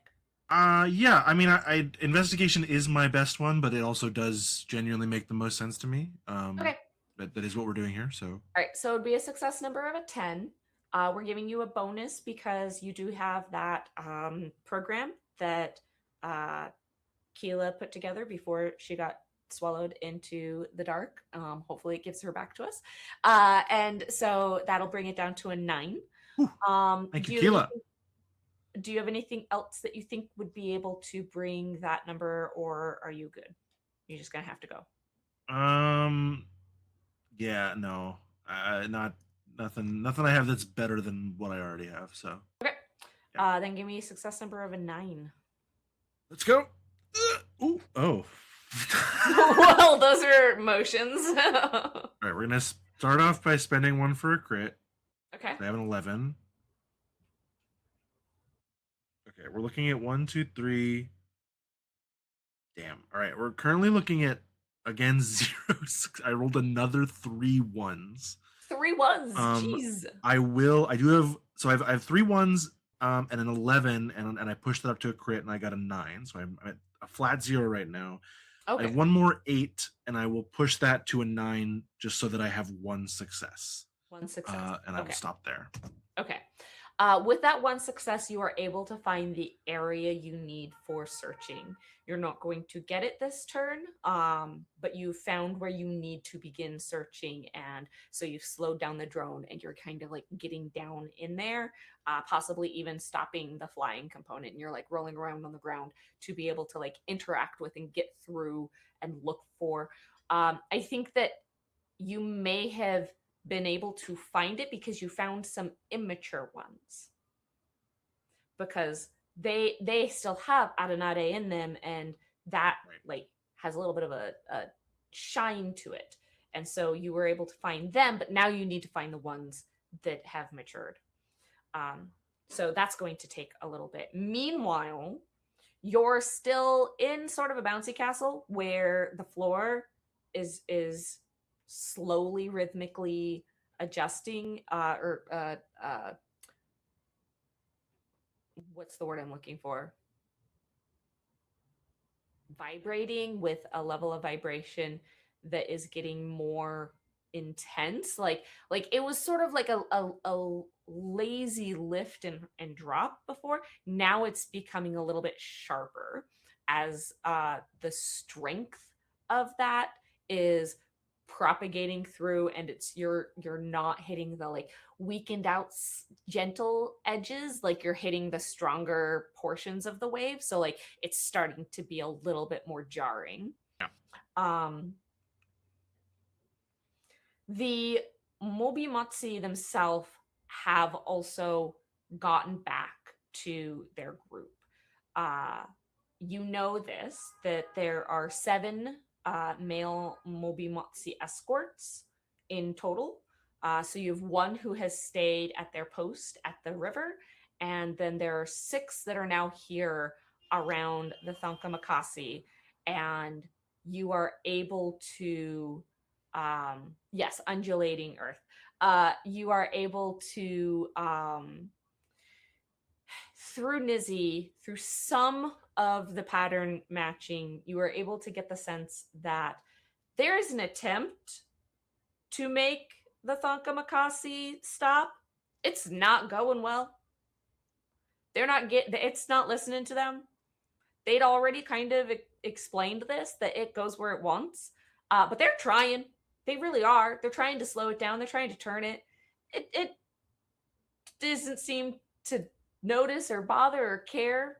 It's still headed straight to the city, straight through, where honestly its trajectory will bring it right into the like it'll barely miss the Chizzy district, and it'll basically plow straight through the Papanshin, and it might even take out a little bit of the Matawi, which is not great. That's where most of the cities of the like governance buildings and such are. They're not going to like a lot of that, but that's also all of your farmland that it's sort of going to carve straight through. So that's an issue. You may or may not have anything that you can do about. In the meantime, as we wait to see and hope that maybe we will be able to get our other player back online, I'm going to ask if... So Nizzy wants to see if they have the ability to possibly notice the Okasuma. I think that being told about it, that'll make it a little easier to do so, but there's so much going on. So it's going to be a success number of a 10, and I think it's going to be an investigation check because this is using your own sort of detection as opposed to like relying on the computers and stuff. So for Nizzy, is investigation, I believe that's a pool of, that looks like that's a pool of 3 dice. So roll those and let me know how many you get at a success number of, what did I say? I said a 10? 3. Definitely. I think I said a success number of a 10. That sounds No, right.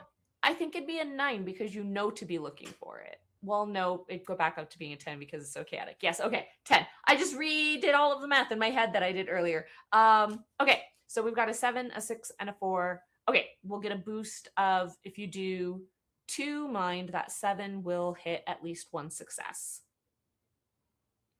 So that'll bring your mind down to 5, I believe, and you'll hit 1 success. So with 1 success, you are not able to detect it in time to shoot it from a distance, but you are able to catch it up close. The unfortunate thing is that it is up close. I am going to ask... All right, first I'm going to get athletics checks from both Nizzy and Sakana. Oh, great. I would love to ask for one from Keela, but Keela's not here. So it's a 50-50 as to who it's going to go for. A success number is the 8. Let me know how many successes you get. And I'm kind of going to use that to see who it gets. Sorry. Oh, no. Wait. Where's my athletics? Nope. That's correct. Yeah, okay. Oh, my God. We said success 8? A success number is 8.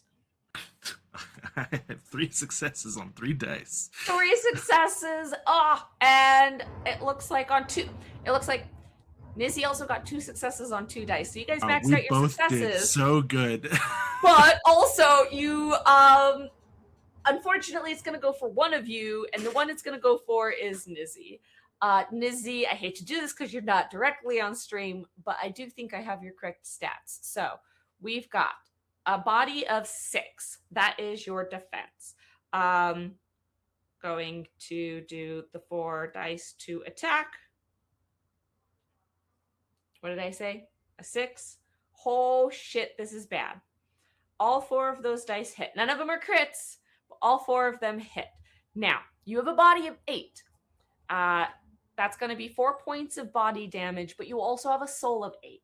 So you can choose to use your fortitude and take some of those 4 points as soul damage and split them so that you're not taking them entirely as body damage. So go ahead and tap into chat which way you sort of do that. And it didn't crit. Okay, so you don't get the bleeding damage, which is very lucky because bleeding damage is bad. So it's about this big. It's a good sized like fish of a thing, and it comes out, and I think it gets you in the leg, Nizzy, as it jumps up and sort of attacks. It gets you like in the thigh, and it's latching on. It's once these things bite, they don't stop. They're going for the adenate that's inside of you, and it's just so delicious to them. They can't they just won't let go. What do you do, Sakuna? I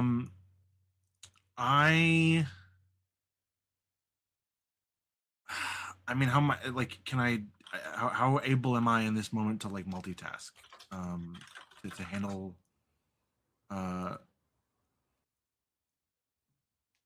where I'm at with piloting and communication and Neasy at the same time. We're doing a very, very loose sort of initiative situation. Yeah. I'm asking what you want to do, and I'm sort of setting, as opposed to doing because this isn't like a super tight encounter, but we are in an encounter situation. Sure.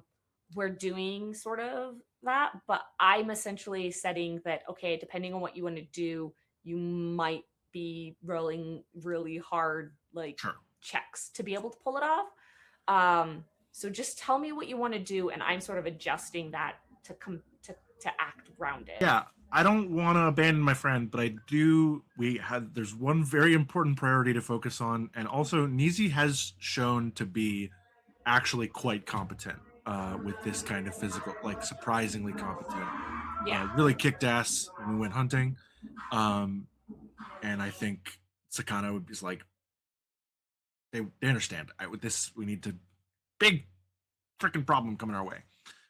So they're gonna if they can at all pick up their gear, or maybe I don't know if I'm just controlling it from my Nisi or if I have a specific thing, but just try to get away and try and shuffle to a safer get to cover something where they can focus on piloting. Okay. Yeah, I'll say that you maybe are able to pull off to the side a little bit just to distance yourself a touch. It's a lot of things are sort of hooked up. Nizzy sort of waves you away, and they turn to attack the Okasuma themselves. Nizzy, I'm gonna need a I think this is like melee weapon level attacking, which I show you only as having 2 dice in. Luckily, the Nizzy or the Okasuma are not particularly difficult to hit. They have a physical defense at this stage of 7. So you are hopefully going to get some hits in. Unfortunately, they do have a health pool of 6. So you might have to stab them a couple times, which is not great for you because they're going to get an attack again. but go ahead and roll me your 2 melee dice and let me know. Ooh, that you said you got a crit. So what are we looking at? What are we looking at? 2 successes. So I imagine that was one was a crit, and then the crit didn't necessarily hit again, but you got that second success off of it. So fantastic. So that's 2 points down. You get a good like jab it real good in the thorax, but this thing has a mind focused, and it is going to continue bearing down on you. Neo, as we have a shift, your friends over here have made contact with one of the Okusuma, and it has gotten a hold of one of them. But they also have made contact with the Thanka Makasi, and they are looking for the thing we need. You are in the crowd. You've begun to sort of walk through, and are you going to just wasp sting any and all that you see as you go? Is that sort of your plan? No, because that's a resource that runs dry very quickly. Okay. At this point, it's literally as we're going, he is going to start calling out, pointing to them, expecting someone else who is not drumming and keeping the beat and running the ceremony to handle it. Okay. Give me an athletics check. I think your success number is going to be a 10.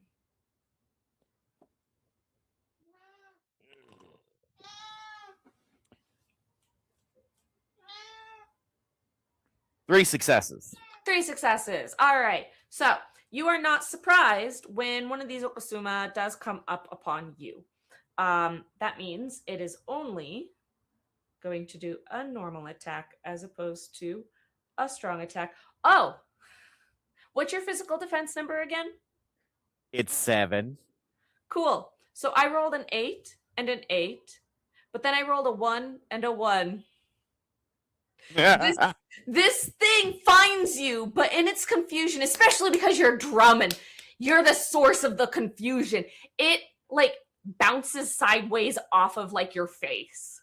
Oh no, it's full on Boink. in It's middle just like, middle of beat. Just duck, pop it away with the shield. Yeah.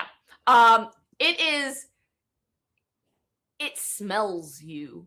It like can taste you, but it can't orient itself because you're also the thing that's confusing and unpleasant.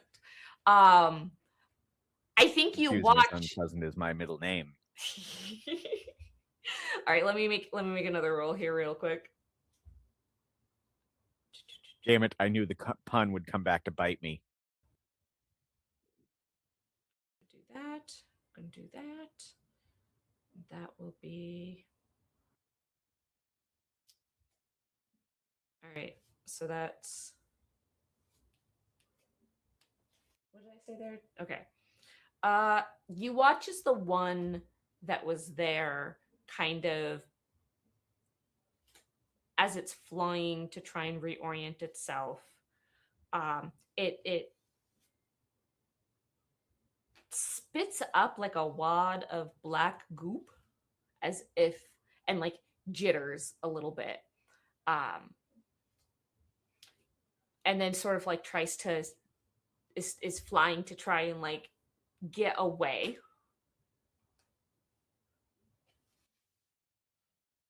I don't have my hands, so I fuck it. Okay. Right. It has a defense of 7. Its target physical defense shield, whatever thing. No, no, Mental because defense. you attack their mental defense, and their mental defense is what did I say? A 5? Yep. Yeah.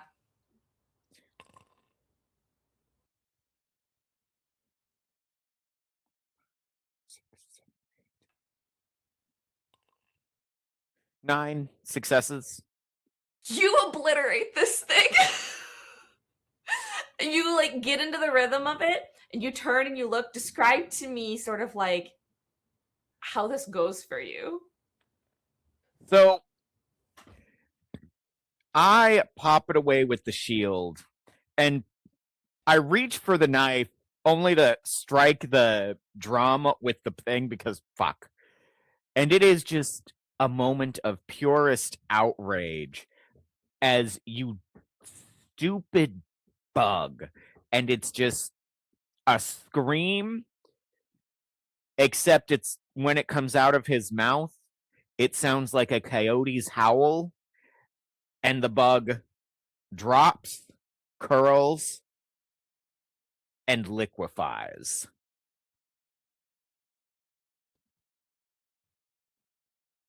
And he's like, nobody saw that. Yeah, you look at it and you're like, nobody saw that, and you look up and you make eye contact with Hasegan. Oh, don't you look at me, old man. I saw you do it too.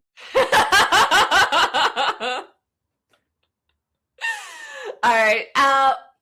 Back over with Sakana. Give me another investigation check.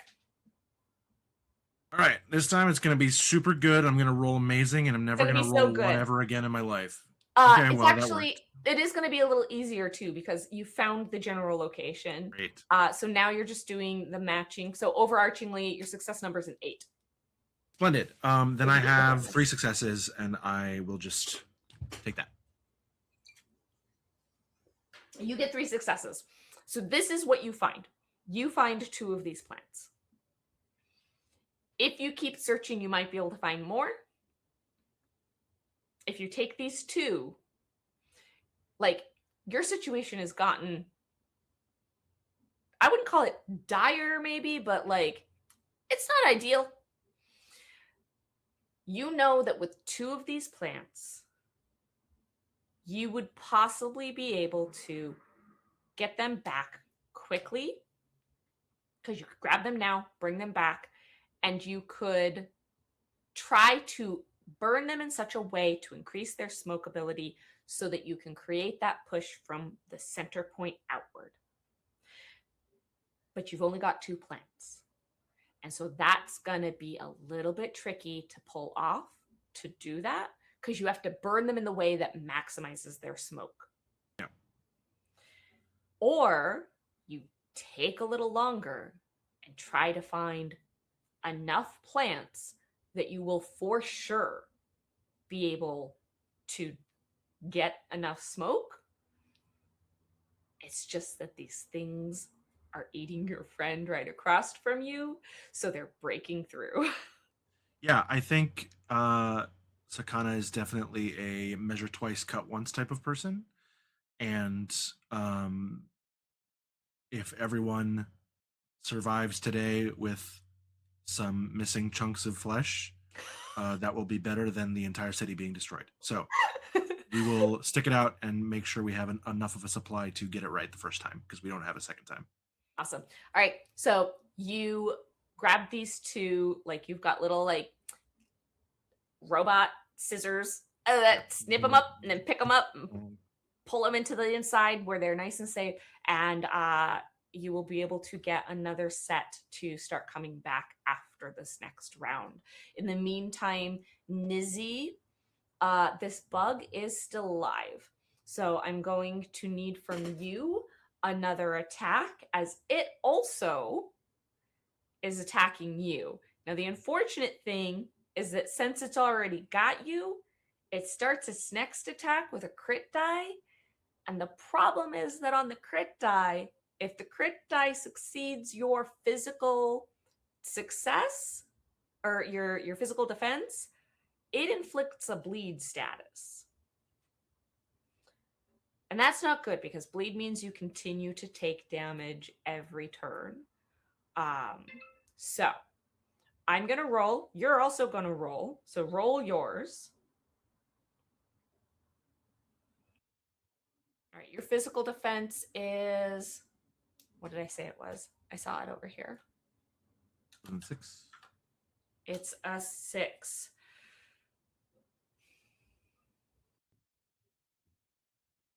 Two 1s. Also, I rolled a 6 on the crit So you start taking bleed damage, and then that's 3 damage normal. So the way this works is, so first we're going to do the 3 normal damage. This did not go well for you. You also fully missed this thing. Did not get, like, I think because it gets like a tendon, and it like snaps off the edge of a tendon, so that this tendon like vibrates and sort of frays a little bit, and it hurts so bad. Or I guess it would be an artery, not a tendon. That's what does bleeding damage.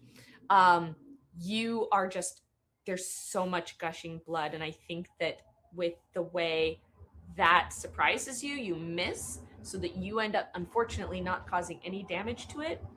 It does damage you for 3, so your body and your soul are, you can spend the points between those two based on how you want to use your fortitude to spend it into soul. And then the bleed damage is going to do this.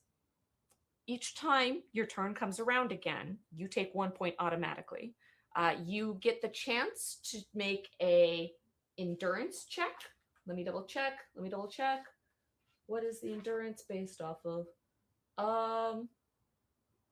Start of every, you get to make an endurance reaction roll with a success number of 7. So you're going to get the chance to resist it and not take that damage. But it's your endurance, which is okay. It's not bad. You got a 3 for endurance, so you might be able to still come out of this fine. You're going to be okay. So go ahead and spend those if you can in the chat. Let me know what your current body and soul are at after these 2 bits of damage you've taken, so that I can know where you're at. You're at 5 with each. Okay, great. And we are going to, I think at this stage, it's a little rough because I don't have Keela here. Because Keela's a lake of this. So Keela's here in spirit. Oh, right. We have another break coming up. Let's do a break, and we'll see if maybe that gives Keela enough time to possibly get their power back. So let's take another 10-minute break here as Nizzy figures out a way to survive this, and we will be back. Make sure to drink water and enjoy. Ooh, our definitely watch our slideshow this time, because we've got a couple of new extra inserts. Okay, see ya.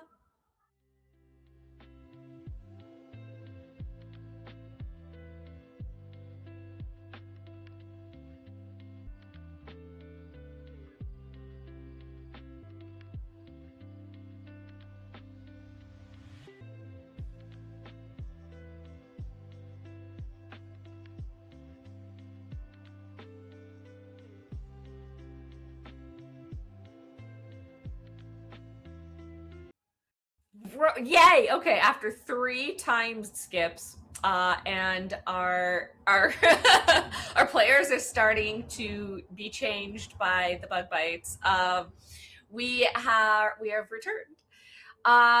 Nizzy, you are struggling with this bug when all of a sudden, sort of like, because you're focused, so you didn't see it coming, a knife pierces straight through the side of this thing, as Keela took notice and was like, "Oh shit, no, that's my friend. I'm not letting them get eaten by bug." They pulled out their combat knife. They rolled with a point of mind spent. They rolled 3 successes and got a crit. And so they were able to wipe out the rest of, with 5 points, they were able to wipe out the remaining health of this bug and sort of sever most of its body.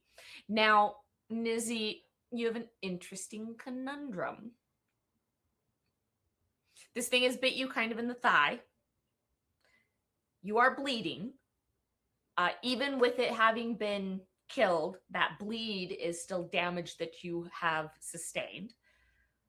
You can either leave it be and sort of continue trying to do what you need to be doing, or do something about this. And I think that this might be that good moment where we have another flashback, maybe our last flashback, and a very critically important flashback, which is that while in the past couple of days, so much preparation has been going into all of this work. Both Sakana, well, everyone really, but Sakana and Nizzy very specifically really focused on this. We're given a first aid lesson and some medicine training by, I need a name. Give me a name. By Mingami Gami. The Dr. Mingangami had given a very sort of like intensive, but like quick, sort of fast, because y'all had one lesson to sort of kind of pick this up with, first aid medicine class for how to deal with very specifically lacerations, wounds, being able to stop bleeding, being able to close and maybe provide a quick suture for something that's particularly large, being able to pack a wound that's gotten particularly deep, and so forth. And so I know this usually is done. We usually do our level ups off screen and stuff for everybody's skills, but the two of you have been sitting on taking a rank in medicine training, which is important because you cannot use your medicine skill without any formal training. And so both of you are going to get that point now. Oh. So that you can utilize it now as we come back to the present, where Nizzy is having a bleed, and I'm gonna say tourniquet's maybe not a good idea because that stops the blood flow to your entire leg. That's what a tourniquet does. That might be overkill just a little. Why don't we start with you giving me first off an endurance check to see how you deal with the bleed itself, the bleed condition. So your endurance is a 3. You are going to give me a success number 7 in order to resist taking damage.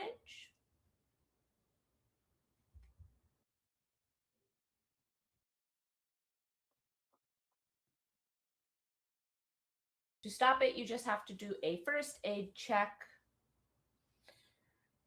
All right, so you got 2 successes to resist. Fantastic. Now the question I'm going to ask you is, are you going to treat yourself for first aid, or are you going to try to continue to participate in all of the things that are sort of happening around you?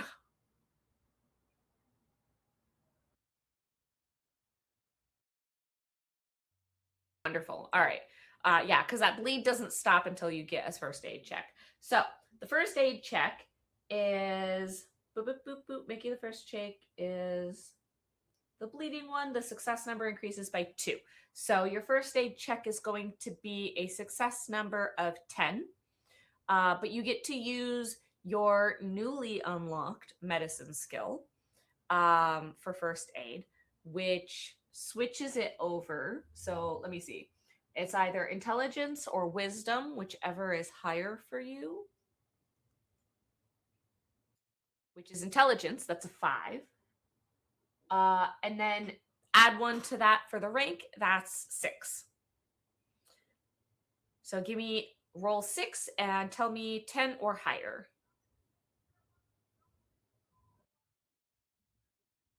2 successes. Fantastic. You are able to stop that bleeding. That bleeding condition is removed, and you have patched your wound so that you are able to get back into it. It just takes you just a little minute to kind of handle that and take care of that, and you're going to be good to go now. Neo. Yes. You have, for the most part, been kind of, with Keela's help, running around trying to coordinate people and get them going. you know from Sakana's updates that the critical plant has been located. And so now what is needed is because some of the front line where a lot of these plants have been being burned is too far out, people need to fall back a little bit. Cool. Start shouting orders. Give me a coercion check. We're gonna make this a very large, like this is gonna be a sort of large check of you're doing this to get lots of people over the course of the next like minute or so. So give me, because you're sort of the one in charge, that success number I think it'll come out to an 8 in the wash. So after bonuses and detriments. So tell me how many successes you get. I have 1, 2, 3, 4, 6 successes. 6 successes. That's amazing. So you've hit that 3rd tier success. I think what we see is you've turned it into part of the beat. Everybody step back. This is your new line. Get on over here. This is now part of your beat. You just turned it in. Several of the other people around you think that this is like, okay, this is now part of the ceremony. And they've picked up the chant to sort of like follow along with you, which has increased the effect. Everybody clap. Take 2 steps back. Hurry up or your ass I'll give a slap. Yeah. And so everyone has gotten back online. You're getting the lines kind of retightened, reformed, pulled back in. And Keela is able to coordinate with you to get those drones where they need to be. Because Sakana, the sun has dipped. And it is about half of it under the horizon. And at this stage is casting long, creepy shadows on things. And the most prominent shadow is how you watch Chizzy Market go dark as it loses all sunlight. And you watch that encroaching shadow come down across the mounds of, let me look at my thing, the mounds of the Wijiwakana district, and it's creeping down. You're watching the water turn into this sort of like black oil underneath this shadow because there's just no light that's reaching as this long shadow stretches across. And you guys are all set up around where the like bottommost island of Hapaki Manan is. That inland more is about where you're all set up. And this shadow is moving towards you in fits and starts, but when it starts, it's such a smooth but fast movement, and then it stops and it takes a minute, and then it kind of like does this long smooth move, and it's getting so close. However, this also means now your drone is able to get here almost instantaneously. This thing's souped up, and it is so fast. Give me a piloting check just to make sure you don't accidentally crash into anything, because this mountain is moving. You're so right. Okay. Piloting. Got 7. Yeah. Difficulty 8. Difficulty 8. Okay, with a crit, I have 1, 2, 3, 4, 5, 4 successes. 6 successes. Sorry, 5. 5 successes. Okay, 5 successes is fantastic. 4 successes is also still really good. With 5 successes, we get this moment of this little drone that probably has lights on it, because why not? It's like this weird little drone orb kind of going whoosh, whoosh, whoosh, whoosh, as it's like bouncing around between dodging but some of the trees that are moving with this mountainscape, as it sort of like breaks free, loops around the shoulder of the Thanka Makasi, comes in its face, and because it's on its right side, that's the side where there is light, we watch this tiny little shadow get drawn across its face. And as it is now close enough to see, you can watch that eye sort of have a moment where it adjusts and looks and is like, what's happening, as it sort of detects there's a thing. And we watch it swoop back around and effortlessly land back over in your workbench spot. You have 5 pieces of this plant. This is enough to pull off the plan, which was that there were going to be 5 spots wherein these would be smoked, and then they would be carried outward. The slight adjustment to the plan is that those points are now further inward because the Okasuma had kind of gotten closer to y'all. So I think with that, I'm going to ask for the big roll now. Okay. I need everybody here, and I will roll for Kila. I need everybody here to roll me your ceremony. And this is a ceremony. Success number starts at 12. However, you got the plants, so that brings it down to an 11. You managed to address the problems with the front lines, so that brings it down to a 10. The Thanka Makasi did not get deterred, so that brings it back up to an 11. Tell me, with a success number of 11, rolling your ceremony, how many successes do you get? We're going ceremony kit count. Ceremony kit gives you a bonus to your dice that you roll. Great. Also have one. I'm not. Oh wait, no. That would normally lower it for you. It's right? a lower. It's -1's number. Yeah. Yes. Okay. For those who have a ceremony kit, you -1 it. So you will be rolling with a 10. I need to roll for. Let's see what Keela has. Okay, never mind. Keela does not have ceremony. That was easy. I'm done. But yeah. I have made my roll. Okay. I have an 11. I am going to spend a point to bring that up to a 12 so that it will be a critical dice. And then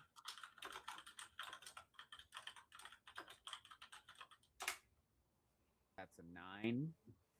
So I'm going to spend 2 more for 3 successes. 3 successes. Okay. I've currently, after spending 3 focus, I have 1 success. Why do you have so many ones in your life? I don't know. It's been bad today. I've rolled like 9 1s today.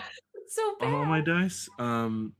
Yeah. So I did get a crit, and I bumped some other dice up, but I have 2 1s dragging me down.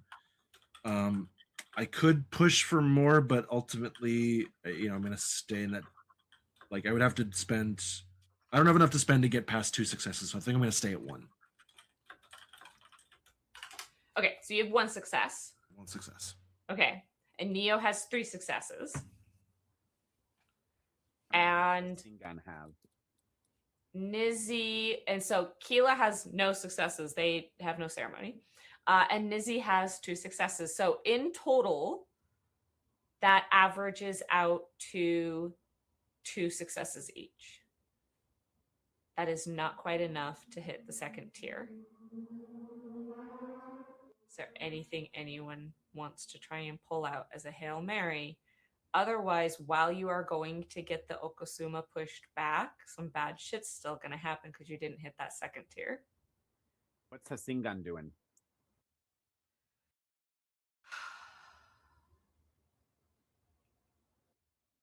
I don't know. What do you want them to be doing?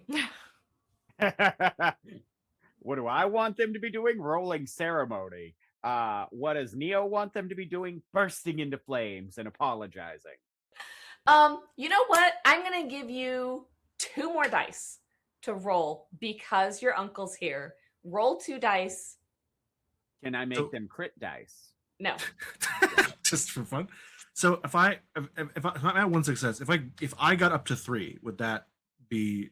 I don't would know give if we're- everybody because I will average everybody and then it will. Okay, we'll see what Logan gets then. But then Okay. if we need to, I'll take a risk and I'll spend for a crit. What do you got? I literally got 2 9s. Okay. Okay, That that's good. should work for them though because they have a ceremony kit and it's Yes. brings it down, right? Yeah. So they have 2 successes. That's what you need. That's all you need. That boosts everybody else up. Wonderful. So now you're there. I think what we see, you're gonna hate this, Neo. You're gonna hate this. What we see is as the plants arrive and everybody kind of tries to refocus. There's still some chaos as the Okasuma are still around, but there's the sensors are set up. These bowls that are holding and distributing the smoke from the plant that hold an ember in the bottom so that it'll slowly burn so that it increases the amount of smoke that they produce. They are set up and they begin to go out. The other 5 members who were here are the ones carrying them out, but one of them gets attacked and they falter. And so your uncle runs over. They pick up this sensor, which has a flame on the bottom of it. They set it on their own head. And they continue drumming and they walk the line. And they keep it together. And with this burning successful, the Okosuma are not just repelled, but the ones that are in proximity to the smoke die. It kills them. And you watch in the distance as the last rays of light illuminate the landscape, little flits, as the remaining insects that get a whiff of this flee the city. On the other side, Sakana, you see this massive, this thing's face is, the head alone is bigger than one of the Mobimatsu. And this Mobimatsu is like freaking huge. And that head is basically, it's just slightly bigger than that. And this head begins to come into proximity to the group. Sort of that closer circle. You see it kind of looming over. It dips down, kind of moves back and forth slightly. And it's hard to tell what a turtle's emotions are, but you see it sort of like lick a couple of times, just like a nah. And then sort of turns away. And in its next step, instead of being on y'all, is off to the side as it turns inward away from the river. Great. The Mobimatsu are there and they are trying, you can see that they are trying to do, like, as they're in proximity, you can see they're like reaching up with their trunks, they're like rubbing it with their tusks, they're like trying to get it to like interact with it. It doesn't look like it's something that has a language that they are engaging with. So Nizzy, your attempt to like communicate with the Thonka Makasi is probably not going to work so great right now because we're also trying to prevent Godzilla from stomping through New York City, essentially. As this turns and moves a little bit further inward with its next step, I would like to ask the table, given the benefits that having a Thonka Makasi can provide, do you think that the city would have wanted it to be nearby?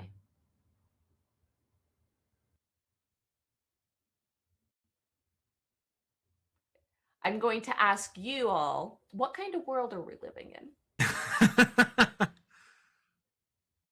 I think Cahokia, the tribal elders, would have wanted the Thonkamakasi nearby. If one were asking Neo, his No, answer I'm is, not asking Neo. I'm asking the players. oh, then yes, Yeah. Cahokia would probably want Thonkamakasi nearby. Yeah. It's a source of, Yeah, it's got many benefits. so many benefits. I was gonna say maybe, if not, only because there's been so much trouble recently, and it maybe is a hard time thing. But I think ultimately it's a city of problem solvers, right? So think it's something. I agree with Logan. Yeah. Sakana, the Suyata are not, like, Tawatik is nowhere to be seen. And you look around and the other Suyata that were in proximity are gone. Does anyone see easy? Like, so kind of puts that out of their mind and goes to check on their friend. Yeah. As this is successfully sort of deterring both the Okosuma and the Thonka Makasi, this smoke, Neo, being that you're still in the ceremony, you notice because you're still kind of participating in the like line of it. You notice people moving incorrectly through here as you clock a couple of Suyata, exiting and heading towards where the Thonka Makasi is.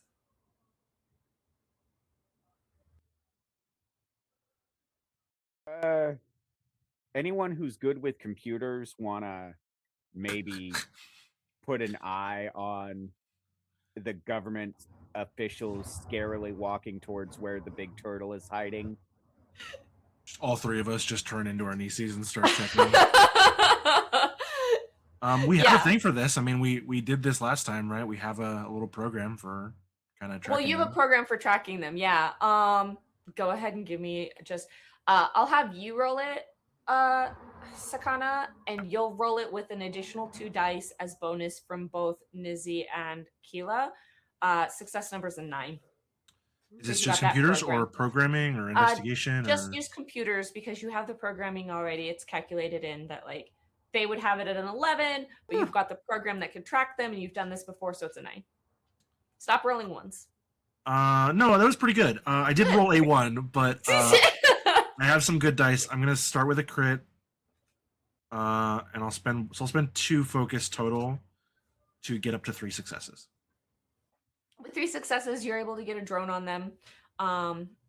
It is able to triangulate and arrive to them, and you watch as they are. Tuiditic is trying to interact with Nyauga. You can tell which each of these Mobumutsi are because of their markings and stuff, and you have been working with Tuiditic for quite a while, so you see that they run up to them and they're sort of trying to use an amount of gesture interaction. And then it seems like maybe they're attempting to use the speaker on their Nizzy to produce sound, but whatever they're saying, Nyauga doesn't like shakes and like pushes them away. It becomes very clear to you very fast through what you're watching. The Mubi Mutsi are likely going to try and defend this turtle. The Suyata look like they're about to try and keep this turtle. Is there anything anyone wants to do before there's a potential conflict here? Y'all did so good trying to prevent a conflict, and then the city was like, yeah, but we want to have our cake and eat it too. Is there anything any of you all want to do? Y'all have the ears of some of the counselors. Remember, y'all matter. Sakana will quickly just ping that to Neo because they think Neo has the best chance at defusing this. Nizzy says Okay. they are going to slip off to try and help. Nizzy, can you clarify in the chat what you mean by help? Okay, Neo, what are you? You're being told shit's happening. Stupid mother. Okay. In short order, the first thing he's going to do, as soon as the ceremony has kind of concluded, or when. Actually, no. The moment he finds out about the Suyata, everything else goes out the window, and he is going to. I assume we know where the counselors are in all of this. Yeah, I mean, you did such a great job tracking them. Oh, the counselors. Oh, yeah, no, the Suyata ran over there. Yes, you know where the counselors are. The counselors have very designated locations. There are a few counselors. Do you want to go to who? What are you looking for in terms of which counselor you want to go to? Because your character would possibly know them all, well as you, the player, might not be able to remember them all. He's going to the one that Hasingan technically works for. Councilman Adawe. Yes. Okay. And he is going to walk up, all smiles, come close, grab them in a great big hug. If you don't pull the Suyata off right now, we're all gonna die. And I mean it. Order them to stand down right this minute, or we will all die. I think that you get like Adawe hugs you in that sort of like, yes, we're succeeding, we're doing a good job, and replies with, it's okay. We have No, it's not. devices that will handle the whole situation. You but are an idiot. As you lose your cool right there, you notice another counselor who was nearby that takes notice. And Counselor Ming is an individual that, in the bit of interactions you've had, was always very intense and focused on, we do the thing that's the right thing. Oh, good. Grab him. He's an idiot. He's going to get us all killed. Tell your Suyata to stand down. Adawe's she. Sorry. Yeah. She's an idiot. Tell the Suyata to stand down or we will all die. I mean this very sincerely. We did quite a lot of work to make a good impression on the Mubi Motsi. We did quite a lot of work to keep the Thonka Makasi from smushing Cahokia, and it's all about to go to the wayside because someone has ordered the Suyata to try to corral a living mountain against the wishes of the battle elephants that just saved our asses. This seems like a bad idea.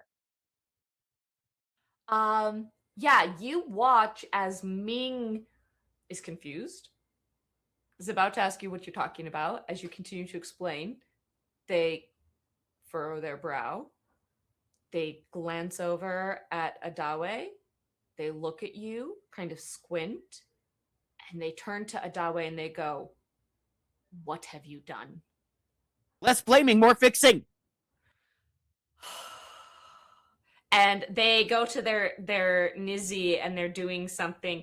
But you see Adawe also go to their Nizzy and they're doing something. And they're like having a Tackle text off. Adawe. No, just You straight tackle? up. Oh god! All right, give me an unarmed combat roll against. They don't have fucking shit. Their physical defense is like a 6. Okay, unarmed combat against Yeah. a 6.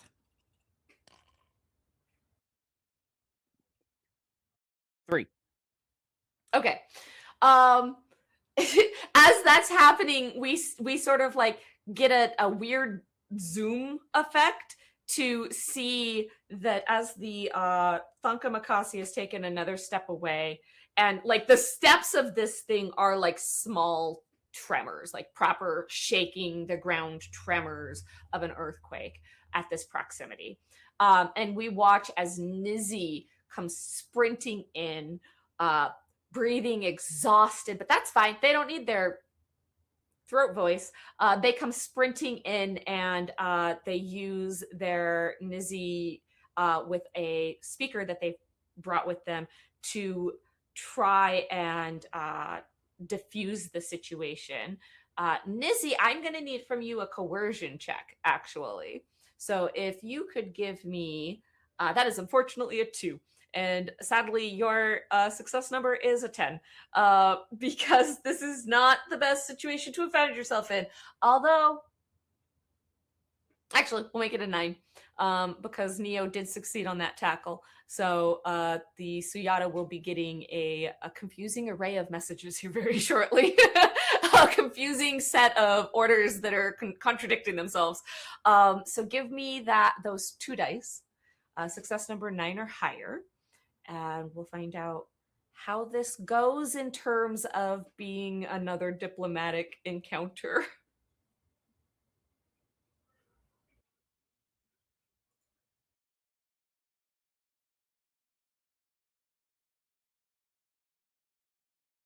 Oh, the woes of waiting for a text. Izzy, did we lose you? No, you're still connected. Okay.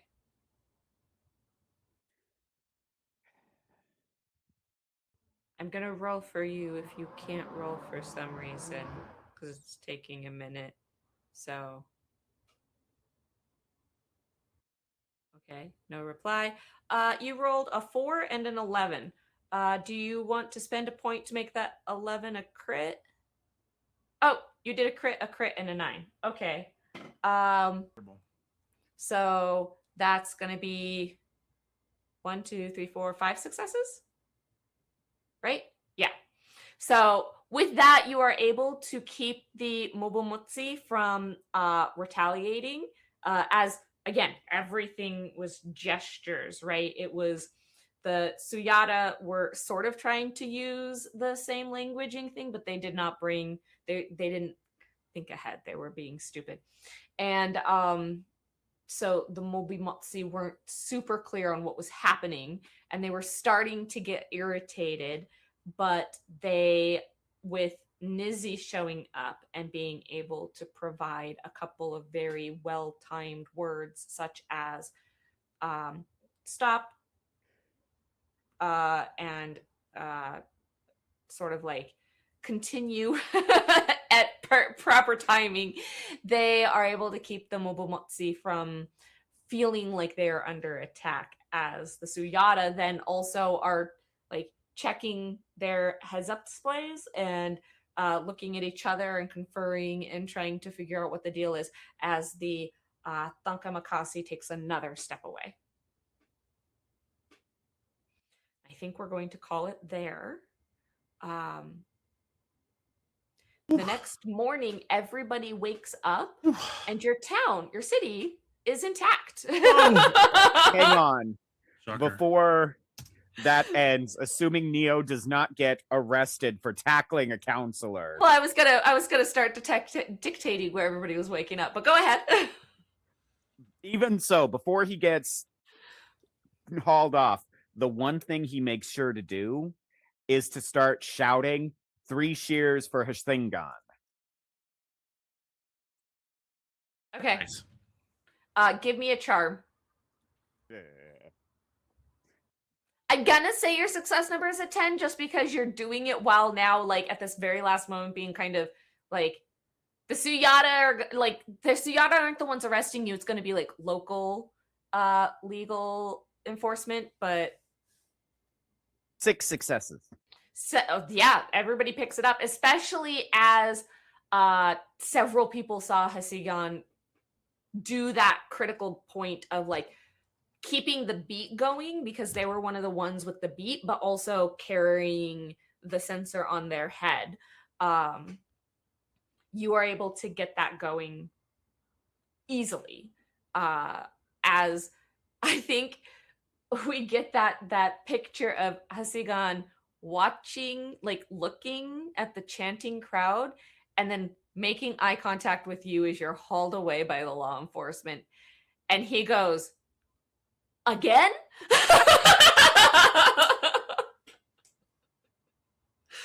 But yes, everybody gets to wake up in the city is still intact the next morning.